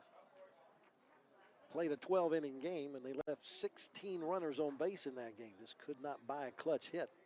Lost it at the bottom of the 12th on a bases-loaded hit batter. Got to get them on, but you got to get them in, too. A swing and a miss out in front of a breaking ball. No balls and 2 strikes. Right now, the sun may be a problem for the folks on the right side of the diamond, especially in right field. 0-2 pitch. That's way outside. 1-2 the count. Highlanders won the first game. Trying to sweep it home. Knock the conference leaders down a peg. Breaking ball is fouled off. Pretty good piece of hitting there by McLean Helton. Fight off a good pitch. Stays at 1-2.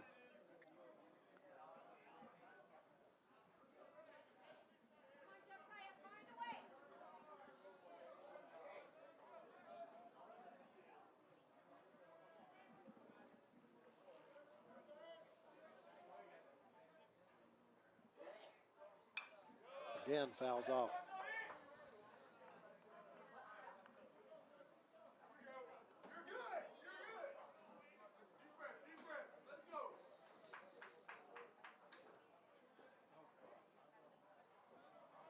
Seventeenth game for Helton to appear in, his 13th start. Hitting .356 in that limited time. Takes a pitch on the inside corner for a call, strike 3, and he does not necessarily agree. And now the plate umpire throws him out of the game. Tyler Johnson is going to come ask why.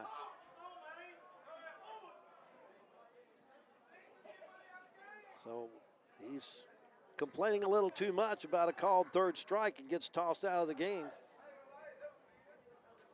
That's the first time I've seen a Highlander be thrown out of a game in quite some time. Maybe he said something that, and Tyler Johnson going to go talk to him and say, hey, you said a magic word.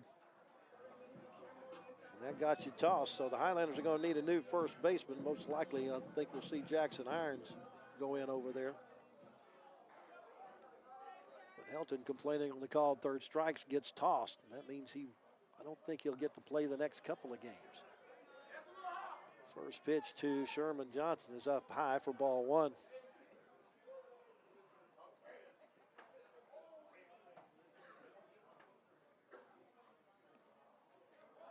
Johnson 0 for 1 with a fly out and a walk. Takes a pitch just below the knees. 2 balls and no strikes. That was the second strikeout recorded by Peyton Leon since entering the game for the starter Grady Moore.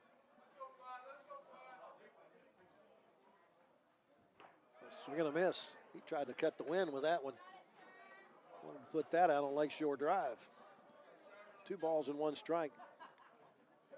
Felt like he was going to get a good fastball on 2-0, and he took a healthy cut.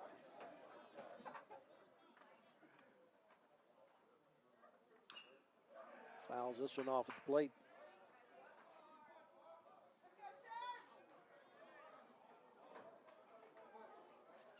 Got a left-hander working in the pen for the Vikings. Not sure how long they want Peyton Leon to go in his relief stint here. 2-2 pitch, off speed. He got out in front of that one and took it to the far end of the batting cages down the left side.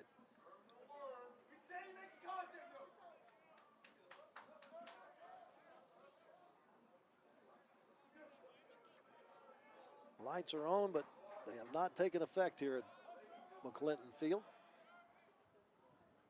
Another 2-2 pitch. Bounded toward third base. Third baseman throw over to first base is in time to get Sherman Johnson. 5-3 on a good throw and play by Chase Womack for the second out.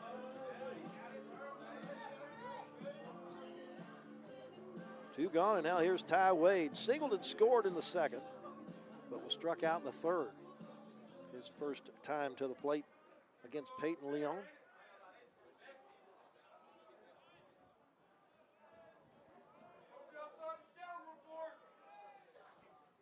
First pitch, I think, hit him. That sure did. It got him on the foot.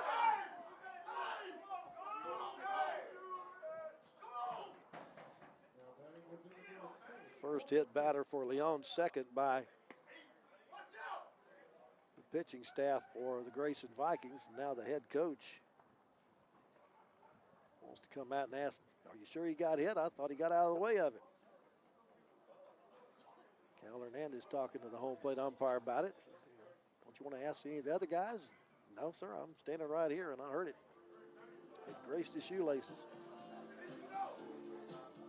So with 2 outs, base runner at first base, here's Walker Freeman. 0 for 1 in this one with a walk And a fly out to left field. One-run ball game at 4-3.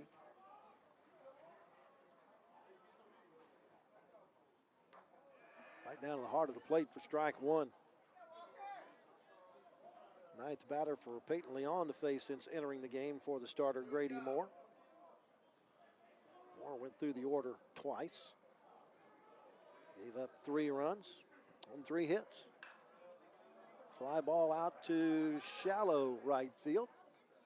Loping in is Easton Paxton. He'll make the catch for the 3rd out to retire the side. For McLennan in the 5th. No runs, no hits, no errors. They leave 1. We've played 5. Our score remains Grayson 4, McLennan 3. No.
Top half of inning number 6. 4, 5, and 6 for Grayson, facing the Highlander starter Mason Cook.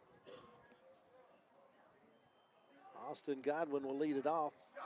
No official trips. He walked and scored in the 2nd, had a sacrifice fly in the 3rd.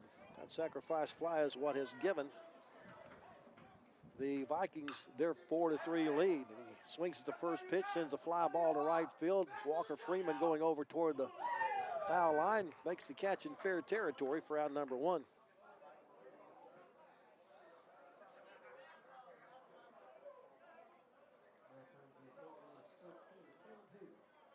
Now here's Caleb Hoover, who is 1 for 2 with a single and a ground out. 1 for 5 in the day's doubleheader. Team leader in runs scored with 24. Also leads the team in RBI with 24. Takes the first pitch for strike 1. Also leads the team coming in several other categories.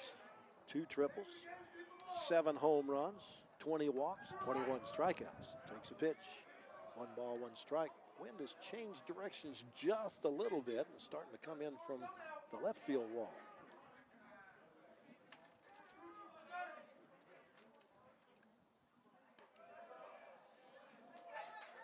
Count goes to 2 balls and 1 strike. I'm considering going to my truck between innings and getting me a blanket. Get a little chilly here in the afternoon. The 2-1 just hits the outside corner for strike 2.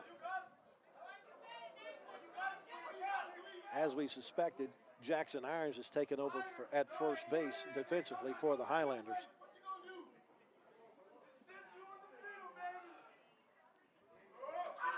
Just misses the upper part of the zone. Goes to 3-2. Cook had thrown 69 pitches coming into this 6th inning.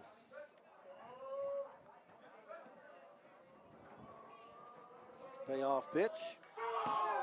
Fouled back. Got a very vocal group here today. I think it's the McLennan basketball team. They just missed out on an at-large berth to the Junior College National Tournament.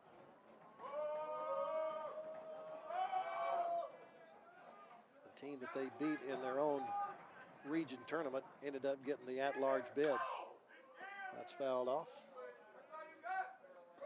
Stays at 3 balls and 2 strikes. They beat Frank Phillips from the Western region in the semifinals. Lost to South Plains in the championship, so South Plains got the automatic bid, and Frank Phillips got an at-large bid. A 3-2, up high, ball 4. 1 out walk to Caleb Hoover. Brings Easton Paxton to the plate. Hoover collects a team high 21st walk of the year. Paxton 0 for 2 in this one, put the ball in play both times with a fly to right and a ground out to shortstop. 2 for 4 in the doubleheader. Young man from the comma.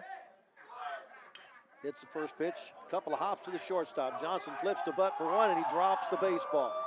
Had a tailor-made double play and Spencer Butt drops the baseball. It ends up being a fielder's choice for Paxton. And Hoover is erased 6-4.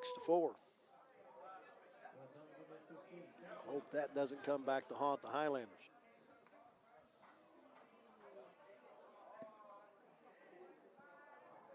I had the tailor-made double play ball to get out of the inning. Now here's Chase Womack.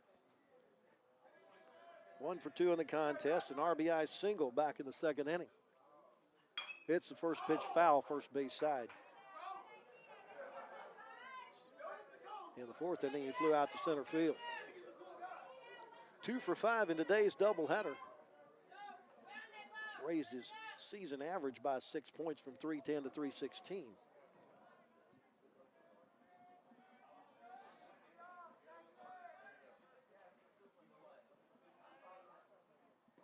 Pitch is down. Jackson Irons showing that the sun is bothering him over at first base. He's doing everything he can to shade his eyes as he looks back toward the pitcher in case the pitcher wants to throw over there. A swing and a miss, and a pitch that just dove in the zone. 1-2.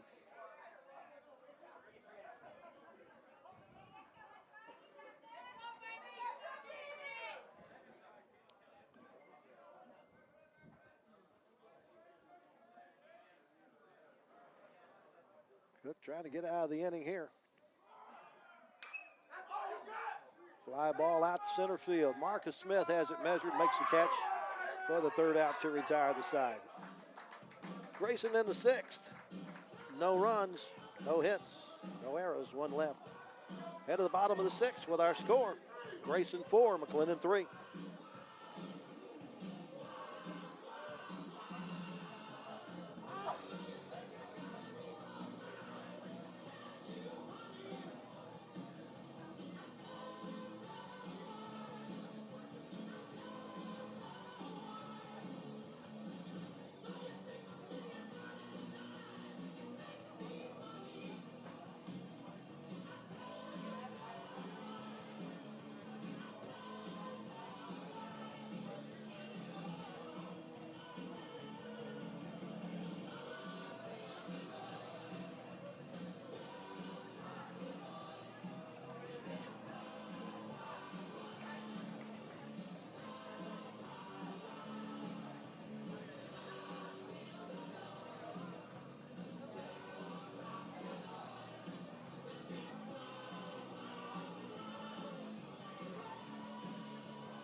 It's the top of the order for McLennan. Here in the bottom half of the 6th inning, they trail by 1. Facing the second pitcher of the game, Peyton Leon for the Grayson Vikings. Grady Moore went the first 3. He gave up the 3 runs on 3 hits. 3rd inning for Leon, and first shot off the bat from Spencer Butt is a line shot to the shortstop. It's taken in by Creek for out number 1. Highlanders still looking for their first hit off the left-hander Leon since he entered the game in the 4th.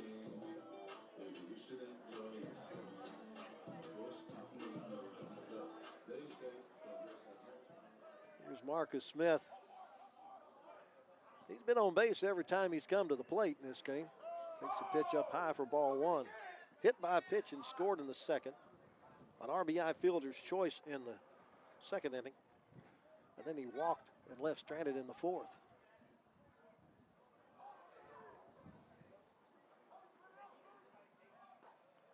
Pitch is outside. 2 balls and no strikes.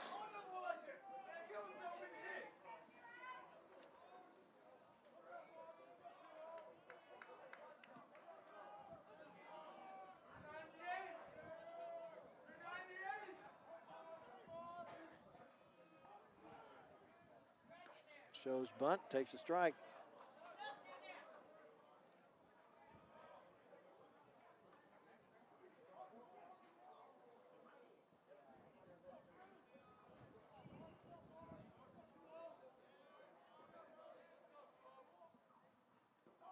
That's up around the shoestrings. 3 balls and a strike.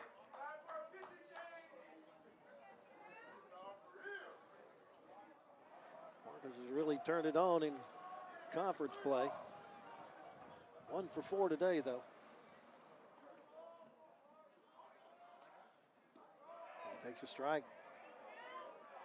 3 balls, 2 strikes. It's even at 4 apiece. Grayson owns the run column 4-3.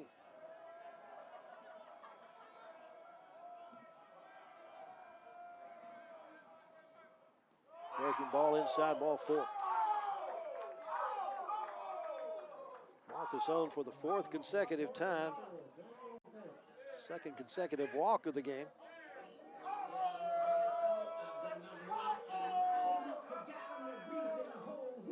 Tying run aboard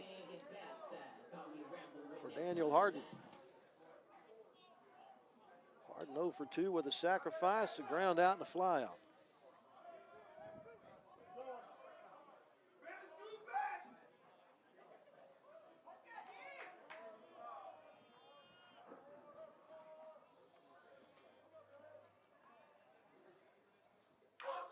Off the end of the bat, slow roller to the second baseman. He'll go to second to get the out on Marcus Smith, but that's the only out he'll get.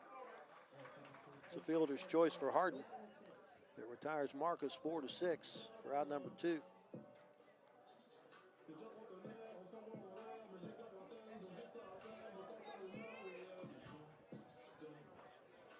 Now here's Dayton LaChance.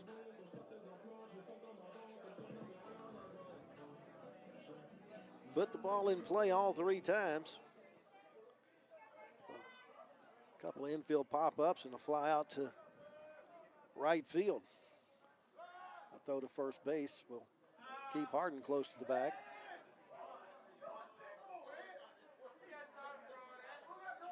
Third inning of work for Peyton Leon.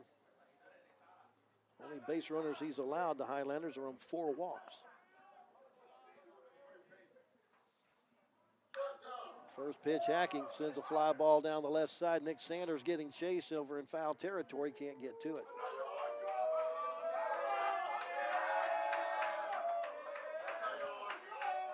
Gets a nice hand for the effort. I think he's got a few fans in the stands today from nearby University High School.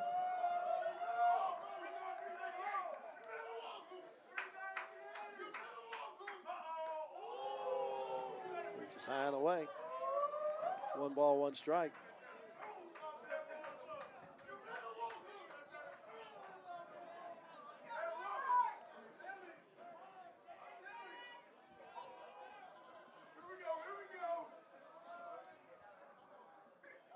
It's taken inside.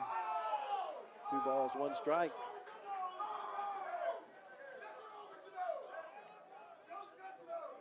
Career average of .330 for LaChance. He's picked up 101 career RBI. Lays off the good slow curveball. Good take there by LaChance.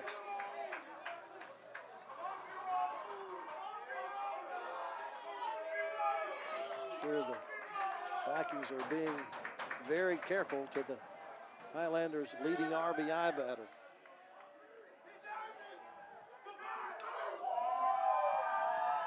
Got a pitch that he can handle, but fouled it off.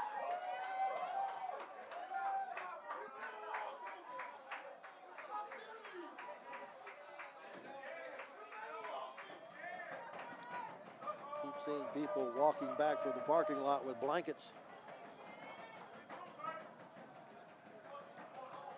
3 balls, 2 strikes, 2 outs. The pitch is a slow curveball that LaChance cues off the end of the bat, foul.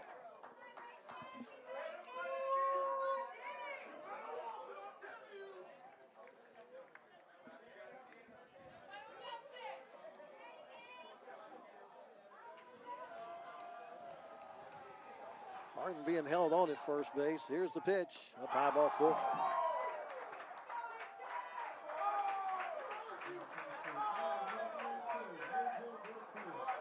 Highlanders have been getting the free bases, but have not been taking advantage of them. That's 5 walks issued by Peyton Leon.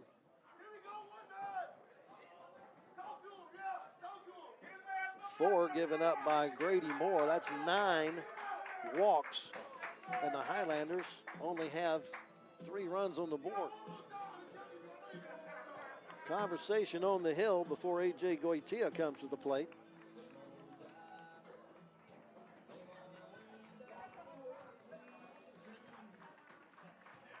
That's going to be it for Peyton Leon. He gets a hand from the Grayson fans here. He goes 2 2/3.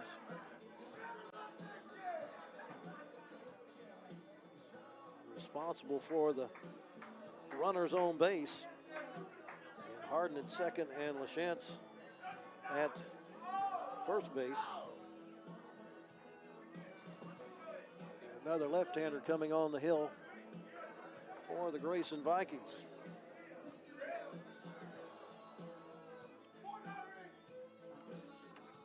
That left-hander is Chase Davis. 6'3", 210-pound sophomore from Montgomery, Texas.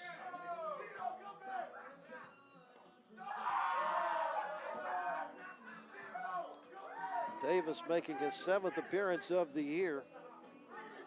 He has had 1 start. He's got a win and 2 losses. He's thrown 15 innings, giving up 11 runs, but only 7 of those are earned off of 13 hits. He's walked 11 and struck out 13, a 4.20 earned run average for Chase Davis, the 3rd pitcher of the game for the Grayson Vikings.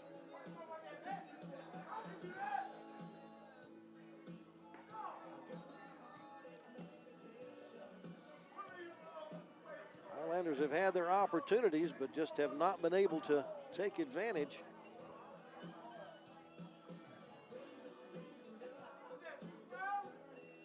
As through the first 5 innings, they've left 9 runners on base. Kind of the same problem they had Monday against Tyler over at Mike Carter Field in Tyler.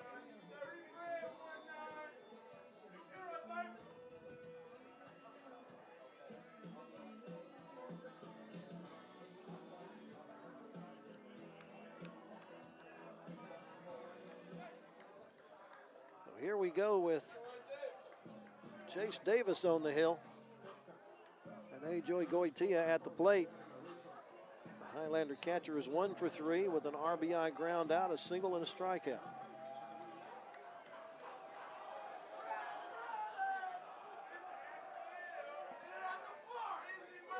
Takes the first pitch breaking ball for strike 1. Goitia, a sophomore from Wesley Chapel, Florida. His first year, though, here at McLennan.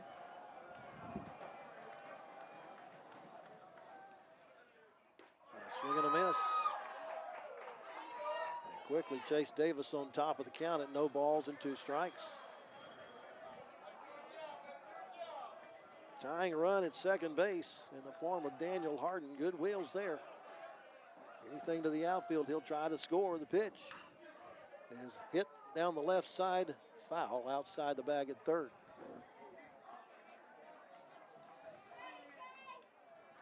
Tia got in front of it. Going to be hard to get anything past Womack at third. He's almost playing right on top of the third baseline. But there's a lot of room in that 6-hole between he and the shortstop. Another 0-2 pitch. That's hit toward right field in the air. Easton Paxton is circling, and it's gone. It's a 3-run home run for A.J. Goitia.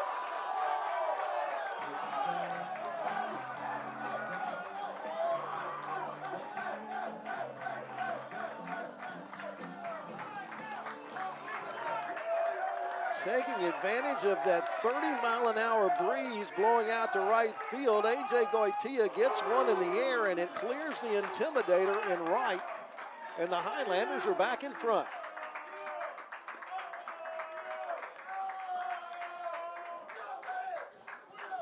Second home run of the year for A.J. Goitia. And RBIs 10, 11, and 12. He's got 4 RBI in this game.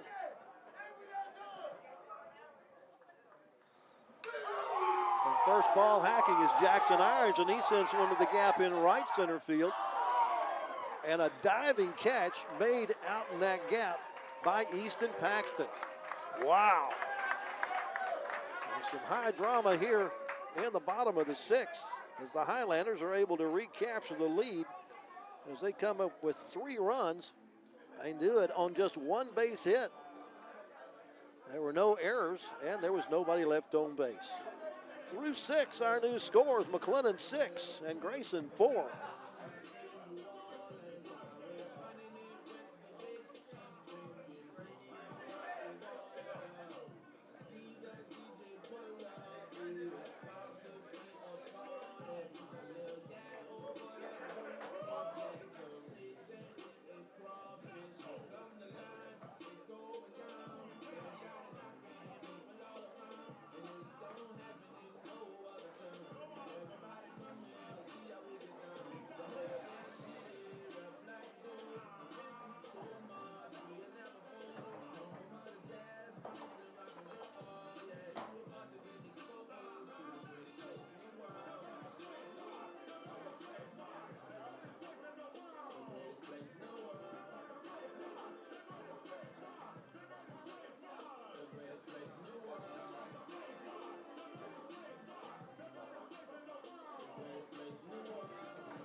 Got a new pitcher for McLennan as the Vikings come to bat here in the top half of the 7th inning.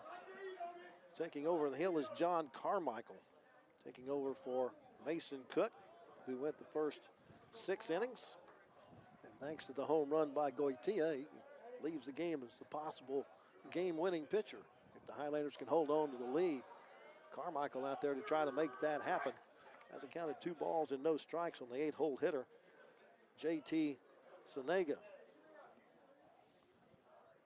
New pitcher, Carmichael, a sophomore out of Destrehan, Louisiana, 6 foot, 205. This is upstairs, goes to 3 balls and 1 strike.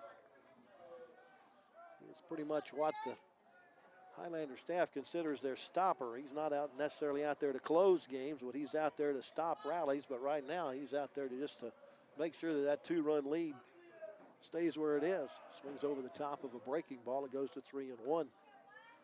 Carmichael's 9th appearance of the year. That's the most by any Highlander pitcher.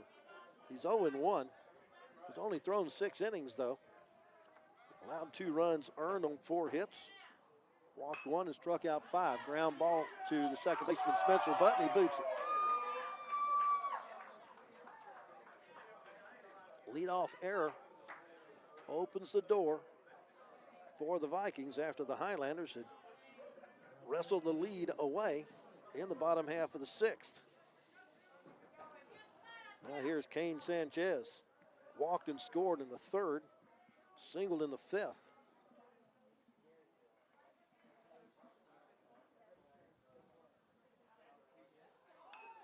Bunted, first base side, out of play.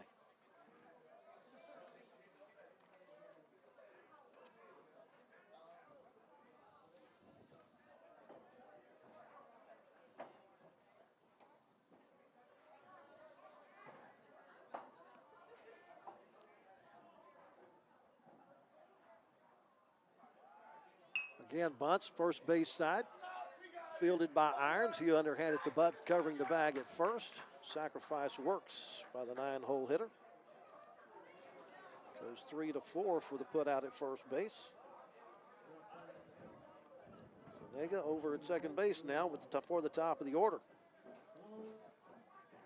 Sloan Barrett is 0 for 2 in this one, but he walked and scored in the 3rd. Before that, he flew out to the second baseman, and after that, he struck out.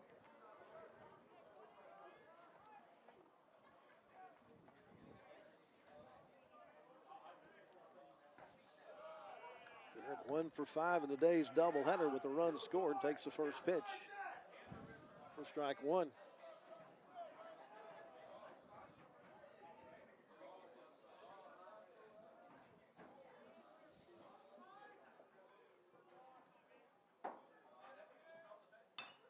Little looper out toward the shortstop. Johnson gets it on a hop, throws it over to first base, and it's in time for the out. 6-3 for out number 2. The runner held at second base with all happening in front of him.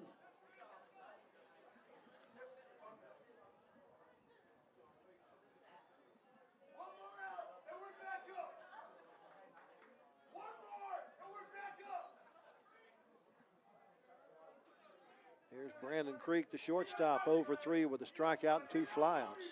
First pitch is down for ball 1.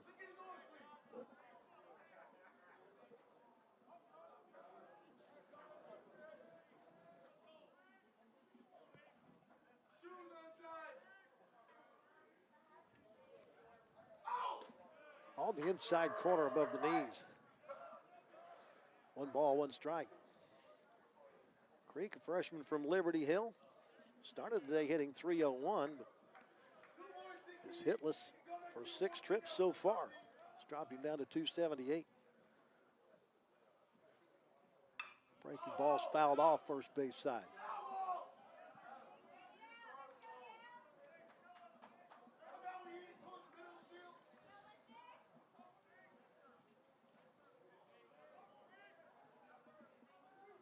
Runner at second is Senega. He reached on an error to start the inning. Carmichael trying to make sure that error doesn't cost. Throw in the dirt. Nice job by Goitia to block it. 2 balls, 2 strikes, 2 outs with a runner at second base. Top of the 7th. Scheduled to play 9 after the Highlanders won the 7-inning game 2-1. Breaking ball on the ground through the 4-hole. The runner from second being waved around. Here comes a throw from Walker Freeman. It's not going to be in time. And it's an RBI single for Brandon Creek that makes it a 1-run ball game. Creek's 14th RBI of the year. his first hit of the day. And that error comes back to score. It's an unearned run. Goes on the ledger of John Carmichael. And now here's Nick Sanders. This is a guy you want to face with nobody on. The way he's been pounding the ball today. Carmichael's first pitch is a fastball. It's hit on the ground. Ty Wade, the third baseman, has it, sets his feet, and makes the throw. Irons able to hold on to it for the out. 5-3. Ends the seventh, but the Vikings get a run back. On one hit, there was an error, and one man left. Stretch time at the ballpark. The Highlanders on top of the Vikings by a score of 6-5.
Chase Davis back for maybe his first full inning of work after relieving the second pitcher of the game, Peyton Leon. A home run given up by Davis. That's the only hit he has allowed, but it allowed two inherited runners to score along with his own run. But he finally got the final out on the fly ball to off the bat of Jackson Irons. Here's Sherman Johnson. Leads it off. First pitch is in the dirt for ball one. 0 for 2. Fly out, a ground out, and a walk. All with the top of a breaking ball. 1 ball, 1 strike. Sherman 1 for 4 in the doubleheader today.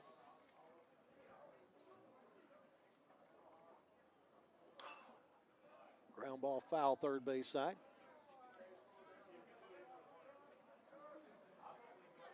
Lights have taken effect here at McLennan Field at Bosque River Ballpark.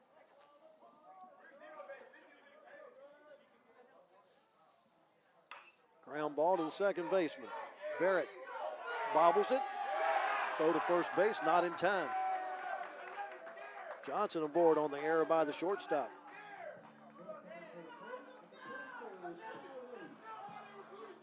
Door open for the Highlanders to add a run. Here's Ty Wade. Highlander third baseman. Singled and scored in the second. Struck out in the third. Walked in the fifth. Squares the bunt. Lets it go by. It's strike one.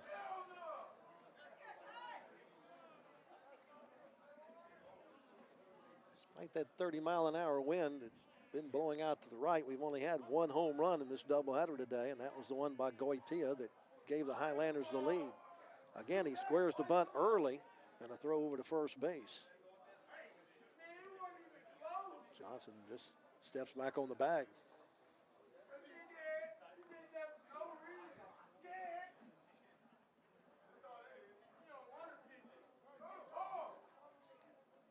He does bunt it. Back to the pitcher's mound. Pitcher going to go to second, and the throw is not in time.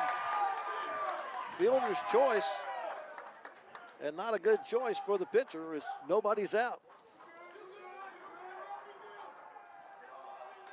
The error is now compounded by the possible mental error there by the pitcher, thinking he can get the lead runner. Johnson beats the wrap at second base, so 2 on and nobody out. Now here's Walker Freeman, who's, you know, if I was putting money on it, I'd say he's bunting. And I'm not a betting man, normally.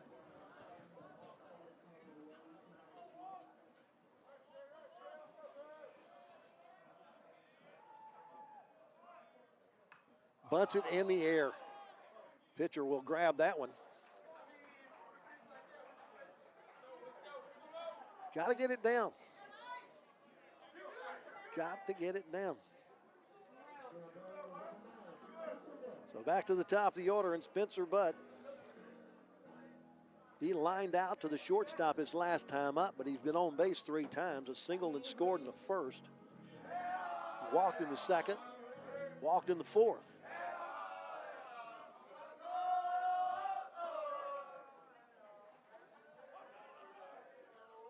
All speeds in for strike 1.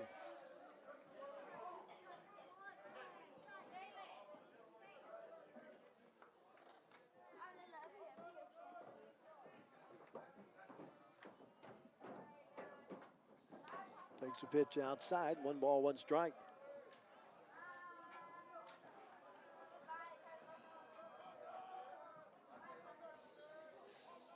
Spencer 2 for 5 in the day's doubleheader.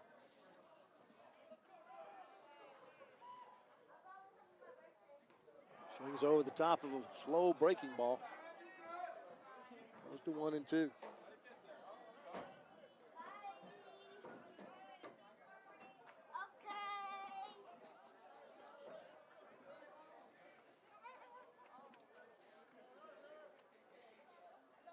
Same slow curveball, that stays in this time. 2 balls, 2 strikes. 1 out and 2 on here in the 7th. Highlanders trying to extend a 1-run lead. Both teams have 5 hits on the board. Taken for another pitch inside. Pretty sure that the first base dugout asking where that one was. But it goes full at 3 balls and 2 strikes.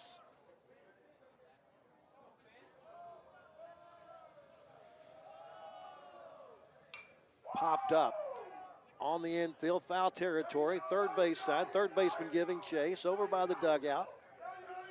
Can't come up with it.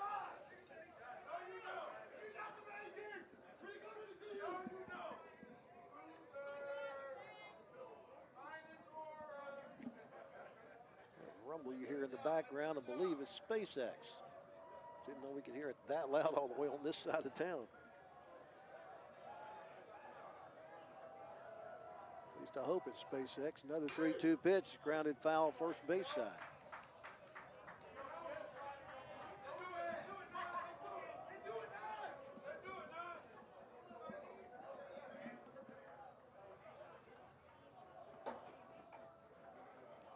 An error started the inning, fielder's choice that failed to retire anybody, and then a pop-up as 2 on with 1 out.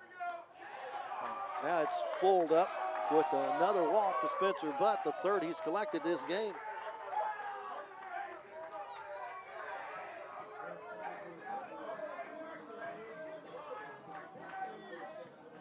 That's the 10th walk issued to the Highlander hitters.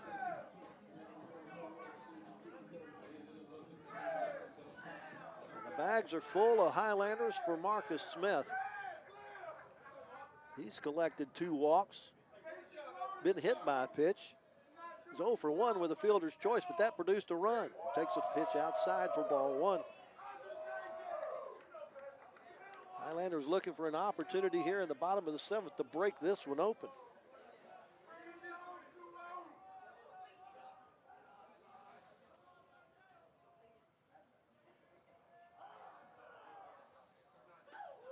Breaking ball, called a strike on the outside corner.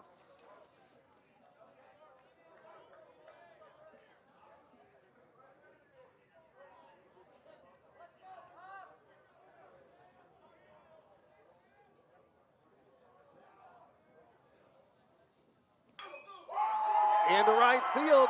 That'll bring home possibly two. The runner from second, round third. The throw's going to go into second base. It's a 2 RBI single for Marcus Smith. And the Highlanders extend the lead to 8-5.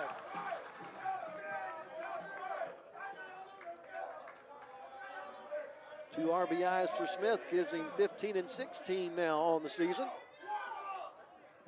And that may be it for the left-hander, Chase Davis, as head coach headed out to the mound.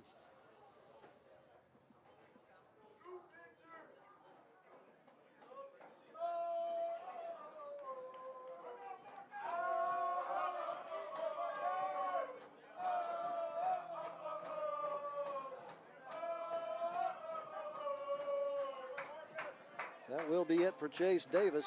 As the 2-run single by Marcus Smith chases him off the mound. And the fourth arm of the game enters the contest for Grayson.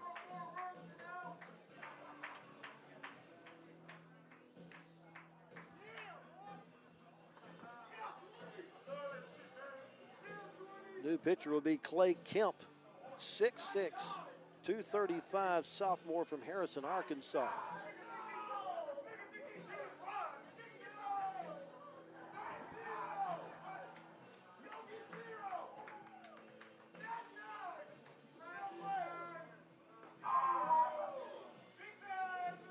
Just 2/3 of an inning on the hill for Chase Davis as the third pitcher for the Vikings. And that time he has allowed 3 runs on just 1 base hit. The scoreboard says the Highlanders have 5 hits. I guess the 5th one came in this inning. There we go. So Clay Kemp now on the mound. Be his 6th appearance of the year. In 9 innings, he's allowed 4 runs. They're earned on 9 hits.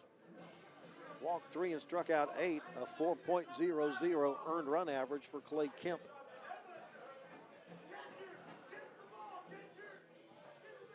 Chase Davis, 3 runs on 2 hits. There we go.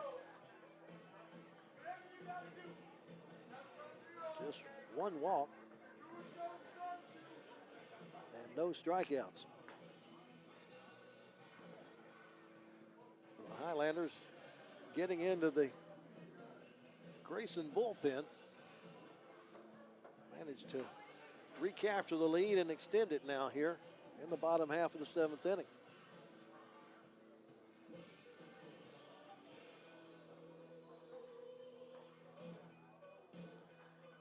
They have scored 5 runs in the last 9 batters to come to the plate.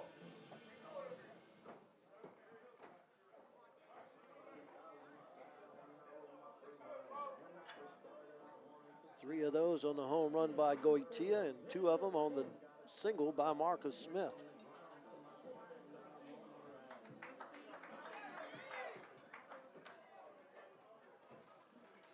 Smith is at first, Butt is at third. Daniel Harden at the plate. And he watches the first pitch cutter inside for strike 1, pardon me.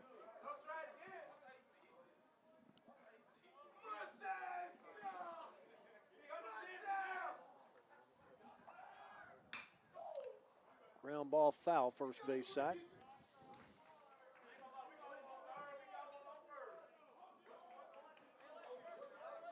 Davis threw 23 pitches in his outing. Leon threw 59 as the second pitcher. 0-2 the count on Daniel Harden. Hits this one on the ground. The shortstop had him played. Steps on the bag, throws to first base, and gets the double play to get out of the inning. Highlanders, though, had 2 runs. They do it on just 1 base hit. There was an error, and there was 1 runner left on base. We head to the 8th with a new score. It's McLennan 8 and Grayson 5.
Top half of the 8th inning.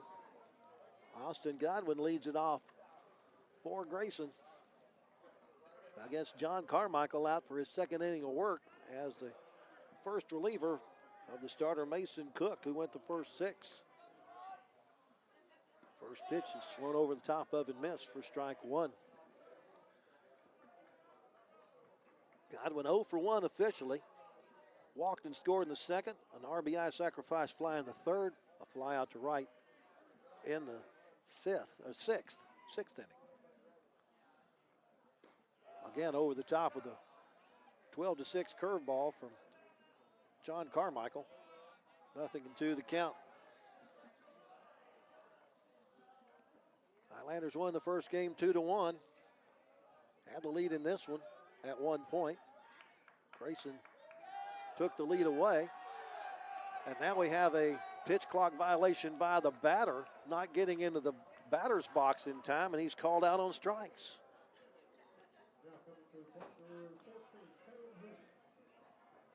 Strange things you see in baseball nowadays.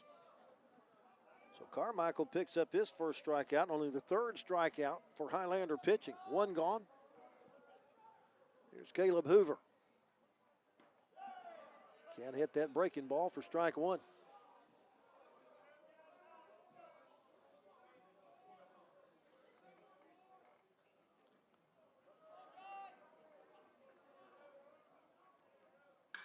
That's hitting the center field. Going over toward the gap in left center field is Marcus Smith. Still running, reaching, and can't make the catch. Going into second base with a double is Caleb Hoover. Hoover got that one just out of the reach of Marcus Smith in the left center field gap. 2nd hit off of Carmichael. 6th hit of the game for the Vikings. 1 out base runner at second base for Easton Paxton. Paxton 0 for 3 in this one. Put the ball in play every time. Fly out to right, a ground ball to the shortstop, and a fielder's choice to the second baseman. Breaking ball's low and away for ball 1.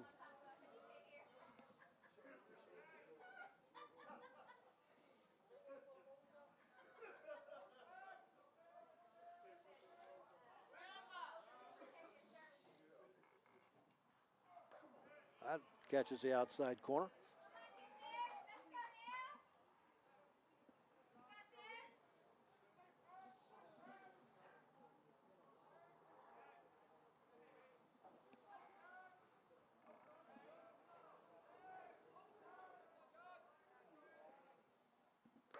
Fastball is upstairs.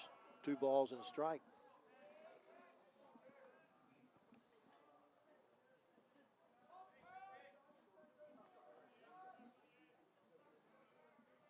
Paxton now 2 for 6 in today's doubleheader. Ground ball up the middle into center field for a base hit. Marcus Smith comes up throwing and will hold the runner from second base. So runners at the corners. Tying run comes to the plate here in the top half of the 7th inning in the form of Chase Womack, who's 1 for 2 with an RBI single and 2 flyouts. And got time asked for, and pitching coach Peter Stark headed out to the mound.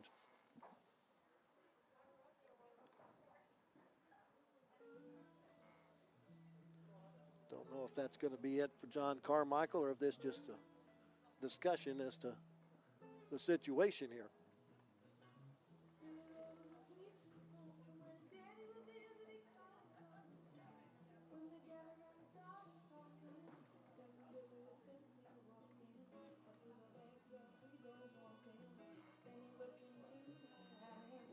Umpire going to go out and join the conversation, find out whether or not they're changing pitchers or what their plan really is.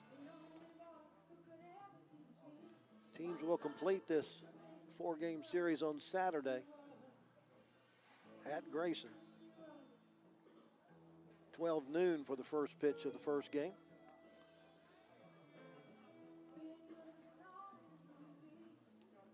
Both teams wanted to play under the lights, so they decided to start today's doubleheader in Waco at 3 o'clock. Sure enough, we're under the lights. So we get close to the 8 o'clock hour here in Waco. So here's Chase Womack, hitting .312 on the year. First pitch fastball's up high for ball one. 2 for 6 in today's doubleheader. RBI earlier was his 17th of the year. Runners at the corners. Highlanders looking for a double play ball. Popped up. Right side foul territory. Long run for Jackson Irons. He won't get there. First baseman gave it a look and a yeoman's effort, but couldn't get there in time. It's a long run for also the right fielder, Walker Freeman. He wasn't anywhere close to it. 1 ball, 1 strike.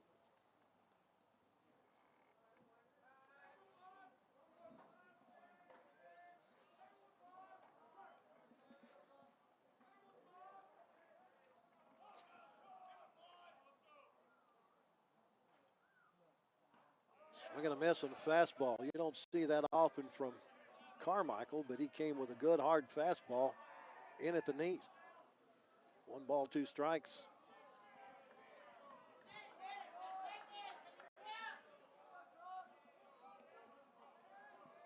Carmichael looking for his second strikeout.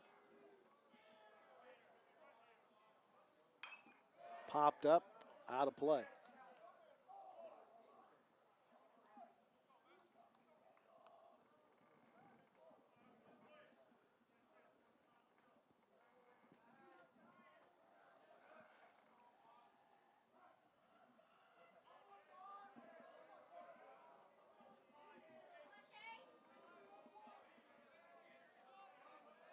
Another 1-2 pitch.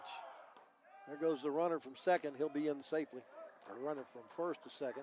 Takes the double play out of order.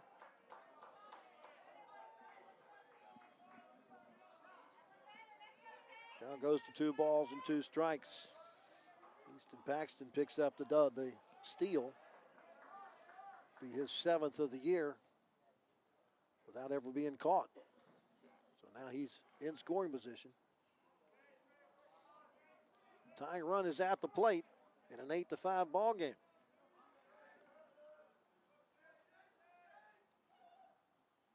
Ground ball, 4-hole. It gets into right field for a base knock. 1 run is scored. Paxton's going to be held at third base. RBI single for Chase Womack, his 2nd of the game.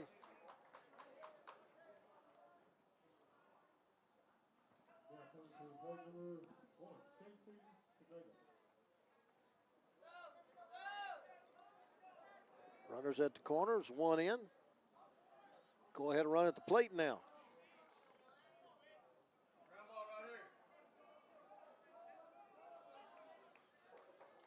Right 18 RBIs now for Chase Womack on the year. Line drive into right field for a base hit. Freeman gets to it and gets it back into the infield. An RBI single for Senega. Makes it a 1-run contest. Tying run at second base.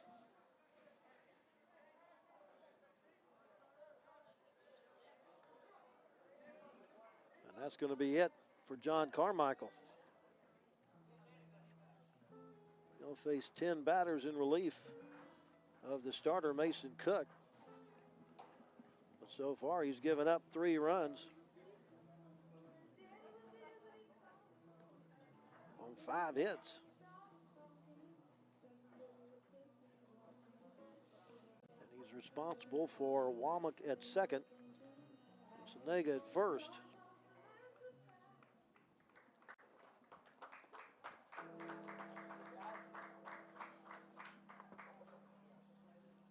Go to the bullpen for Cade Weibel, 6'5", 210-pound sophomore out of Round Rock. This is the guy that they really want closing out games. And right now they're asking him to get the last 5 outs and keep it a 1-run ball game right now. Grayson Cook went the first 6. He gave up 4 runs on 4 hits.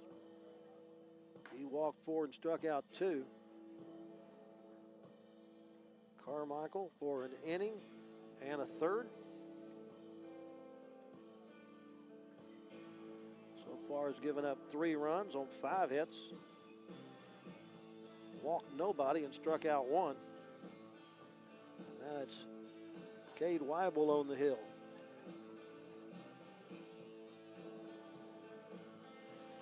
Give you some numbers on Weibel.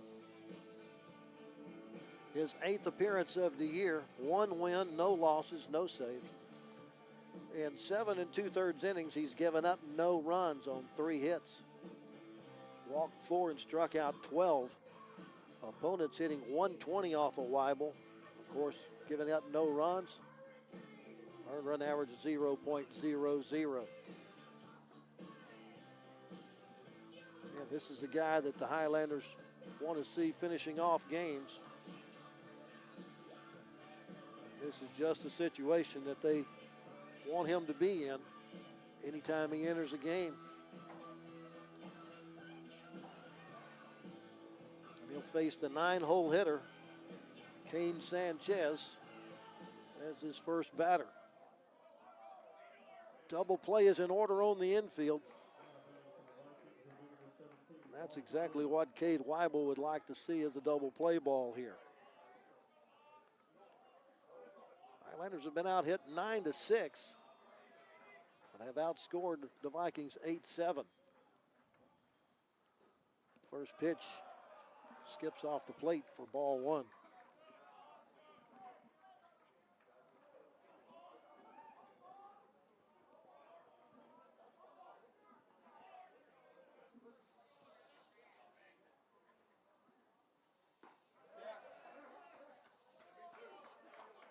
One ball, 1 strike.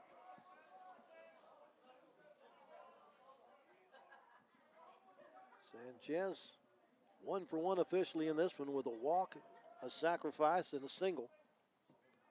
Scored when he walked back in the 3rd inning. Pitch is down, 2 balls and 1 strike.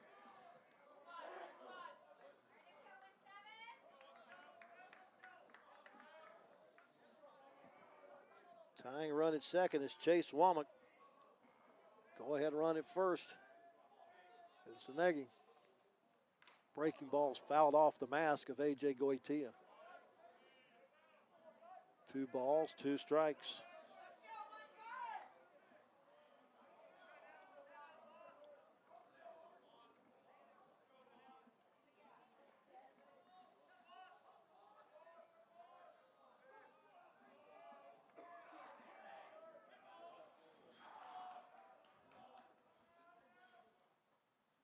Fastball, just got a piece of it. Fouled it off to the first base side. Stays at 2-2.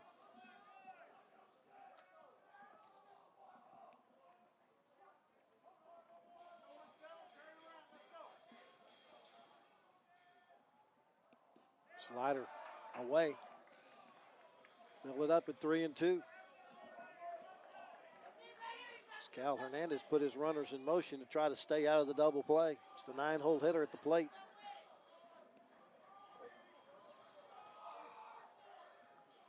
Weibel's payoff. Strike 3. Sanchez out on strikes. First strikeout for Weibel. 4th strikeout for Highlander pitching. Out number 2 in the inning. And that's the top of the order, Sloan Barrett, who has the opportunity to give his team, or at least tie it up, if not even better than that. He's 0 for 3 in this one with a run scored. Takes a first pitch slider outside corner for strike 1.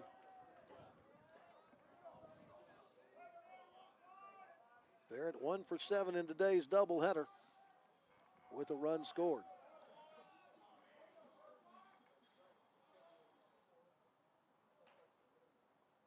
Fastball, swung past, nothing in 2.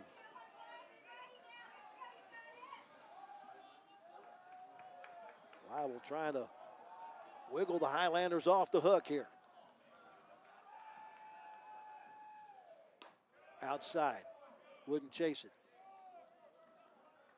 Good eye at the plate by Barrett.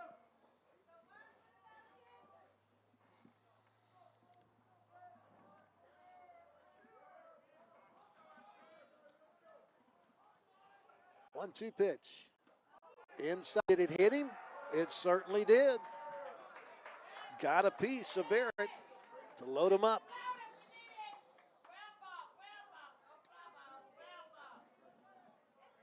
First hit batter by Highlander pitching in the game.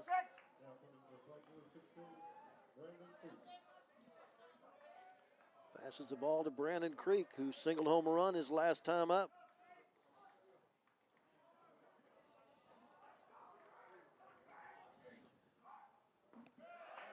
First pitch outside for ball one.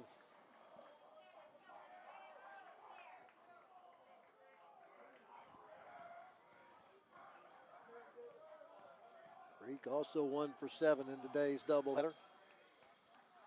1-0. That's on the outside corner for a strike.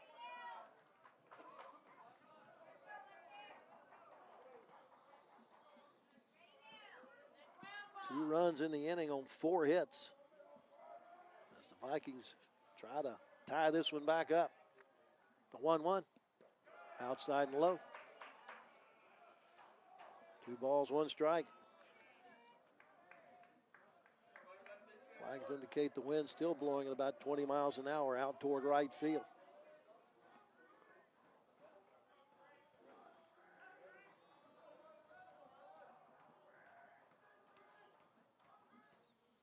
Slider, strike 2. Pretty pitch from Cade Weibel there. 2 balls, 2 strikes, 2 outs. Bases loaded. Top of the 8th in a 1-run game. Called strike 3. Weibel gets the strikeout. Puts out the fire. But Grayson comes up with 2 runs on 4 hits. No Highlander errors, and 3 Vikings were left on base. Head to the bottom of the 8th with a new score. It's McLennan 8 and Grayson 7.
Four, 5, 6 for the Highlanders here in the bottom half of the 8th inning. They got a 1-run lead going up against Clay Kemp, the 4th pitcher of the game for Grayson. Dayton LaChance leads it off. First pitch is inside for ball 1. 6'4", 240-pound sophomore out of Canada. 0 for 3 in this one. Walked and scored, though, his last time up. Swings over the top of a breaking ball. Thought he was getting a fastball and pulled the trigger way too early.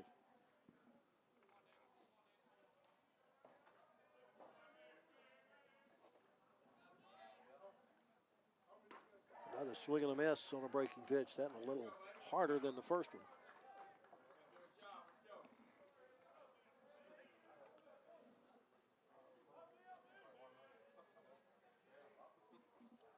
Just 1 for 5 in the day's doubleheader. Swing and a miss. Ball gets by the catcher. LeChance is on his way down to first base. The throw will not be in time. A strikeout wild pitch gets LeChance on the base pass.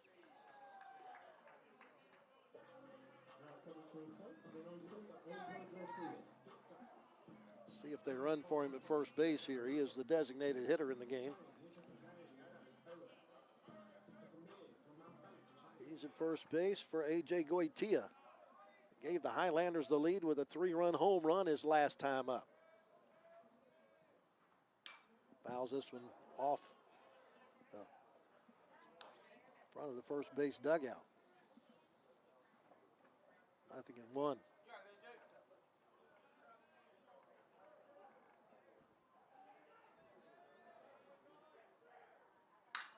Fly ball toward the gap in right center field and deep. Going back as the right fielder, and it's off the bottom of the wall. LeChance is going to be held at third base. It's a double for A.J. Goitia, and he is a triple shy of the cycle in this game.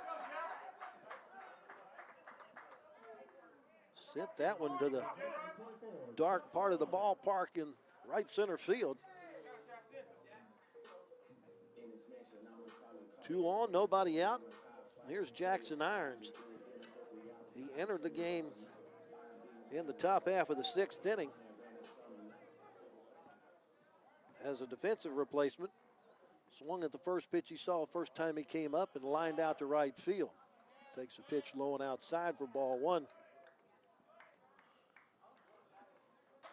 6'5", 215-pound freshman from Arlington High School in Arlington, Texas. Curveball in for a strike. 1 ball, 1 strike on Irons. Did not appear in our first game, so it was 0 for 1 today. Came in hitting .292 on the year with 14 hits, 2 doubles, a triple, and a home run. Fouls this one off the end of the bat. Behind the count, 1 ball and 2 strikes. Highlanders looking to add a little insurance here in the bottom of the 8th as they try to sweep the doubleheader at home against the league-leading Grayson Vikings.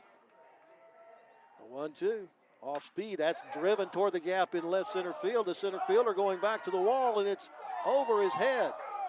LeChance will walk home. Right in his back pocket coming home to score is Goitia. It's a 2-run double to the wall in center field for Jackson Irons, and the Highlanders have the insurance they were looking for. RBIs 8 and 9 on the year for Jackson Irons.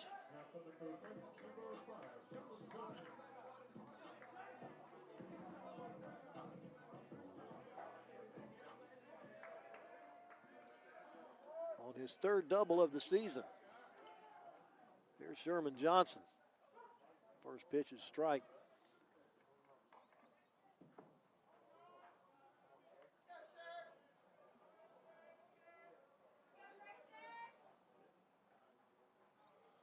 Johnson 0 for 3 in this one, but has scored a run when he reached an error his last time up, and he laces one into left field. Nick Sanders won't get to that one before it falls in front of him. And he'll stop at first base with a single, so the Highlanders whipping the ball all over the ballpark here in the bottom of the 8th for Clay Kemp. After LeChance reached on a wild pitch strikeout, a double by Goitia, a double by Irons, and now a single by Johnson. Has runners at the corners, 2 runs in, and nobody out. Ty Wade at the plate. Highlanders act like they like this nighttime hitting. He'll bunt it up the first base side. It's a safety squeeze, and everybody's safe. Caught him by surprise. RBI bunt single for Ty Wade. Brings home the 3rd run of the frame.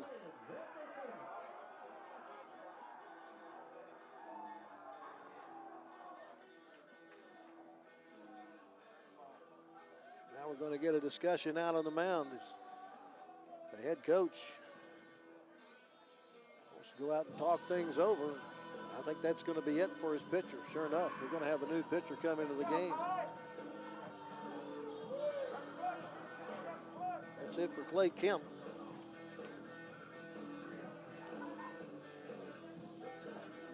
Caleb Hoover is going to take over on the hill.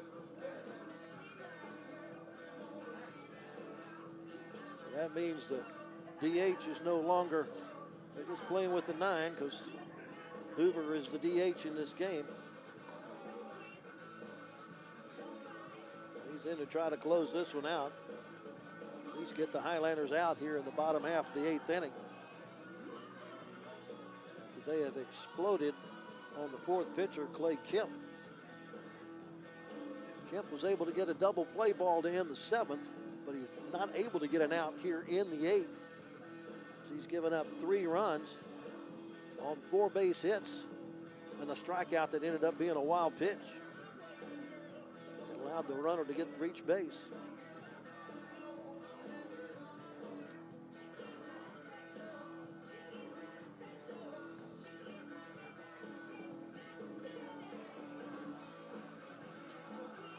(11-4) our score.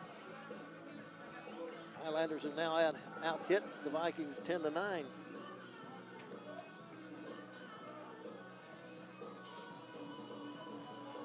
The thing I need to remember next time we play a game that gets into the nighttime is to bring a light. Enough light in my little corner here to see everything I want to see.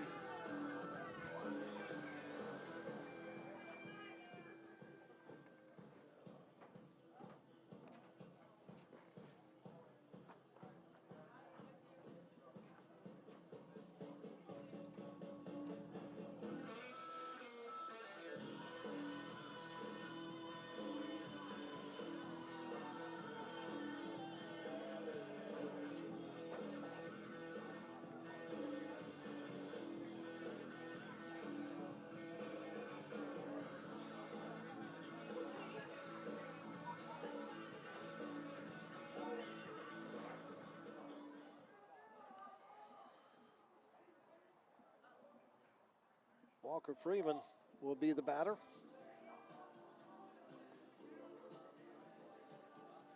Nobody out, runners at first and second.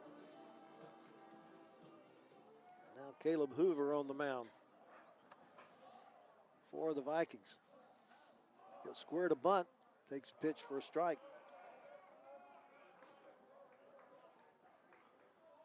Hoover's making his 3rd appearance. He's only thrown 2 innings. Given up a couple of runs, but they were not earned on 3 hits. He's walked nobody and struck out 1.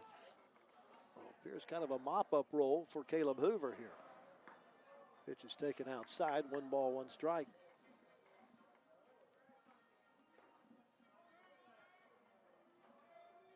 You gotta walk. You got the job. You got it.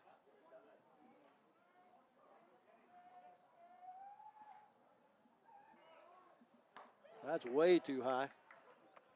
2 balls and 1 strike.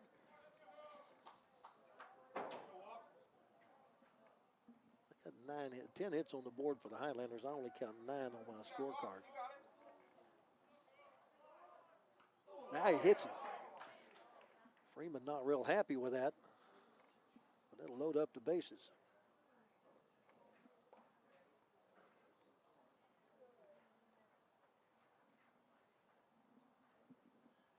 Third Highlander be hit by a pitch. Tyler Johnson, the coach for the Highlanders, going to come check on his right fielder, who got hit pretty hard with a 2-1 fastball. That'll load him up for the top of the order. Freeman says it'll stay in the game.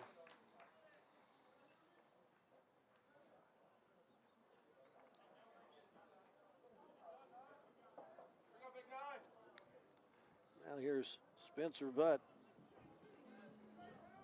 Just 1 for 2 in the game, but he's walked 3 times, scored once.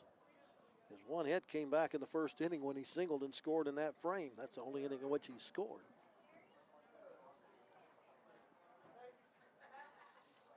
6 RBI on the year and an RBI opportunity here with the bases loaded and nobody out. 5th pitcher of the game for Grayson on the hill. First pitch is fouled off. Caleb Hoover just looks like somebody's going to throw heat and hope he gets it by you.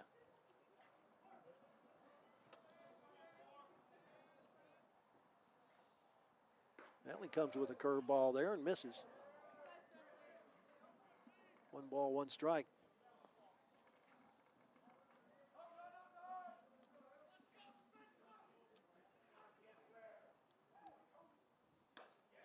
Swing and a miss on a chest high fastball.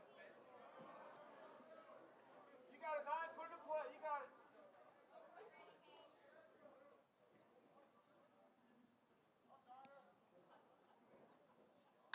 it. That's a line drive to left field. Nick Sanders going over toward the line. Comes up with the catch, tagging and scoring is Johnson. Sacrifice fly. Puts 4 runs in the inning and makes it 12-7 in favor of the Highlanders. That's the first out. RBI number 7 on the year for Spencer Butt. 2 outs, or excuse me, 1 out. Marcus Smith at the plate now. Runner stayed at first and second on that fly out. Swing and a miss on the breaking ball. Marcus is 1 for 2 in the game. Has picked up 3 RBI. Hit by a pitch and scored in the first. An RBI fielder's choice in the second. Walked in the 4th and the 6th, and a 2-run single in the 7th.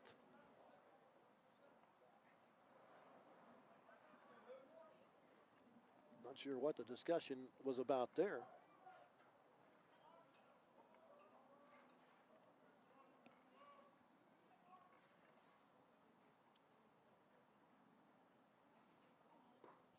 Slider misses down.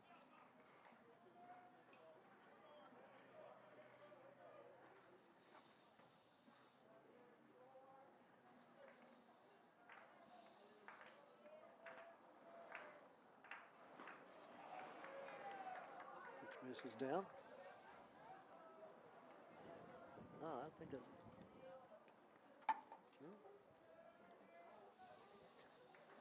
Still trying to figure out where I'm missing a base hit.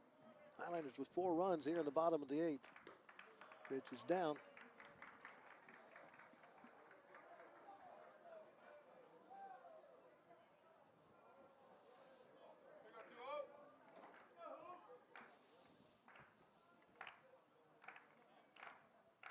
Three 3-1.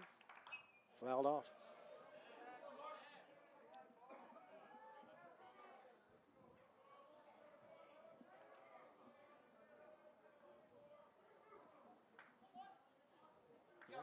Somehow they've given Harden a base hit. I don't know where that was a fielder's choice.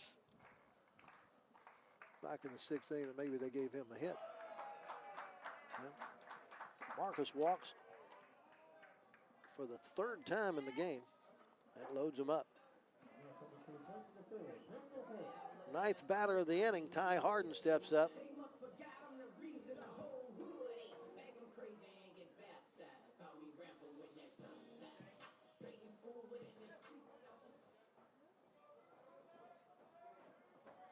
I think maybe back in the 1st inning they gave him a base hit on that sacrifice. Ball gets out. So they're calling that a single and an error back in the 1st inning, and that's 2 hits in that 1st inning. That's how they come up with their 10 hits.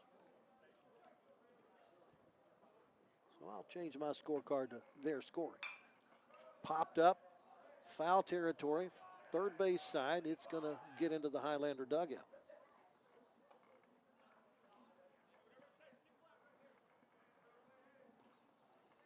Twelve runs on 10 hits, 1 error for the Highlanders. 7 runs, 9 hits, 2 errors for the Vikings. We're in the bottom of the 8th. Cade Weibel patiently waiting on the bench, hoping to close it out in the top of the 9th. 0-2 pitch is outside.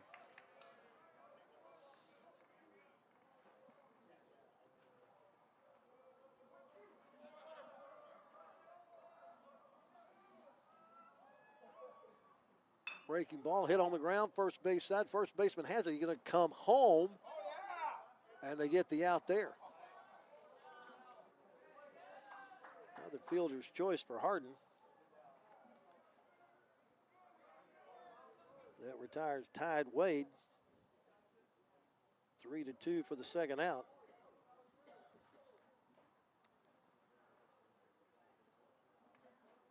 Freeman's now at third. Smith at second. Harden at first. Dayton LaChance started this mess, reaching on a strikeout wild pitch. Now we're going to have a discussion with the umpires at the request of Tyler Johnson, maybe about whether or not that was a fair or a foul ball.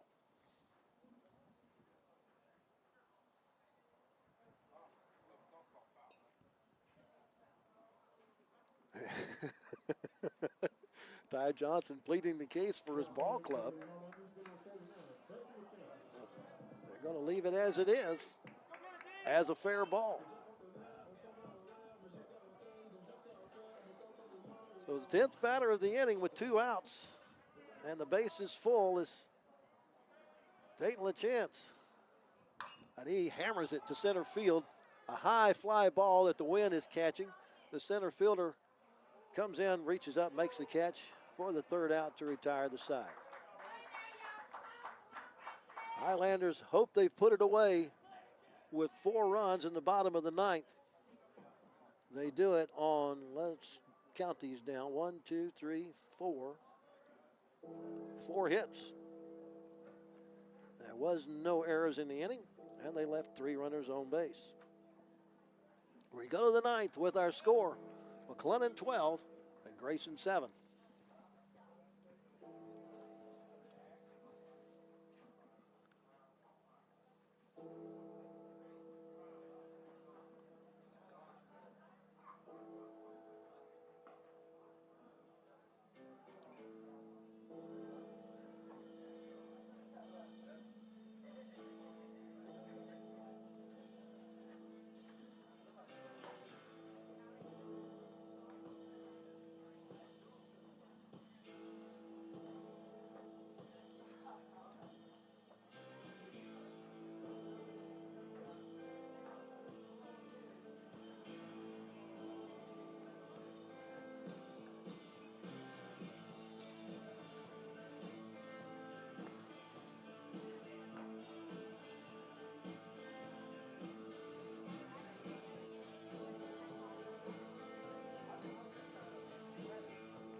Leading it off for the Vikings at the top of the 9th is Nick Sanders, and he swings and misses the first pitch for strike 1. Sanders, the former Texas Longhorn, former University Trojan, 1 for 4 in the game with a 2-run double and a run scored back in the 3rd. Hits this one on the ground to the shortstop, Johnson. He'll throw it across the diamond in time to get Sanders, and there's one gone.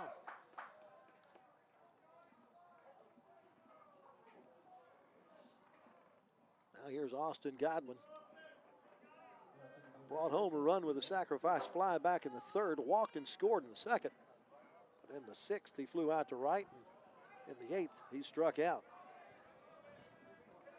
Cade Weibel, an inning pitch now. Out of the bullpen, first pitch slider in for a strike. Weibel looking for his first save of the year.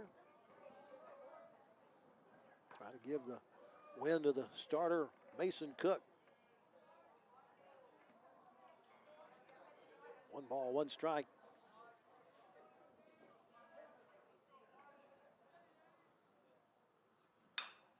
Fly ball and slice foul over to the amphitheater. That might even make the river.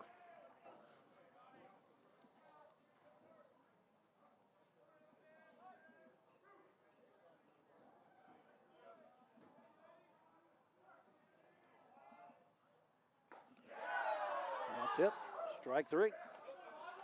Going out on strikes. Third strikeout for Weibel.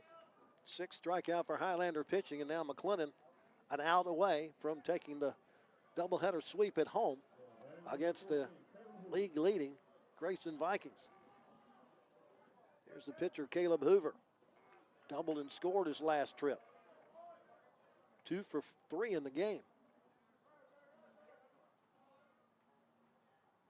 Fastball is hit in the air to center field. Going back is Marcus Smith. He waits for it to drop out of the night and squeezes it for the third out to retire the side. For Grayson in the ninth, 3 up and 3 down. No runs, no hits, no errors, and nobody left. Our final score is McLennan 12 and Grayson 7. The Grayson Vikings get 7 runs on 9 hits. They commit 2 errors, and they leave 7 runners on base. For the McLennan Highlanders, they get 12 runs on 10 hits. They commit 1 error. They leave 13 runners on base. Mason Cook will be the winning pitcher. He goes to 2-0 on the year, while Cade Weibel comes in and picks up his first save. The loss will go to Peyton Leon. He is 0-2 on the year. Took us 3 hours and 2 minutes to play this 9-inning game, won by the Highlanders by a score of 12-7. It runs McLennan's record to 17-8 on the year and 6-4 in conference play, while Grayson falls to 13-12 on the year and 7-3 in league action. 2 teams will complete the 4-game series in Denison on Saturday, beginning with the 7-inning game of the doubleheader at 12 noon. We hope you will be there for that one. I'm Lark Smith, reminding you once again our final score in game 2 is McLennan 12 and Grayson 7.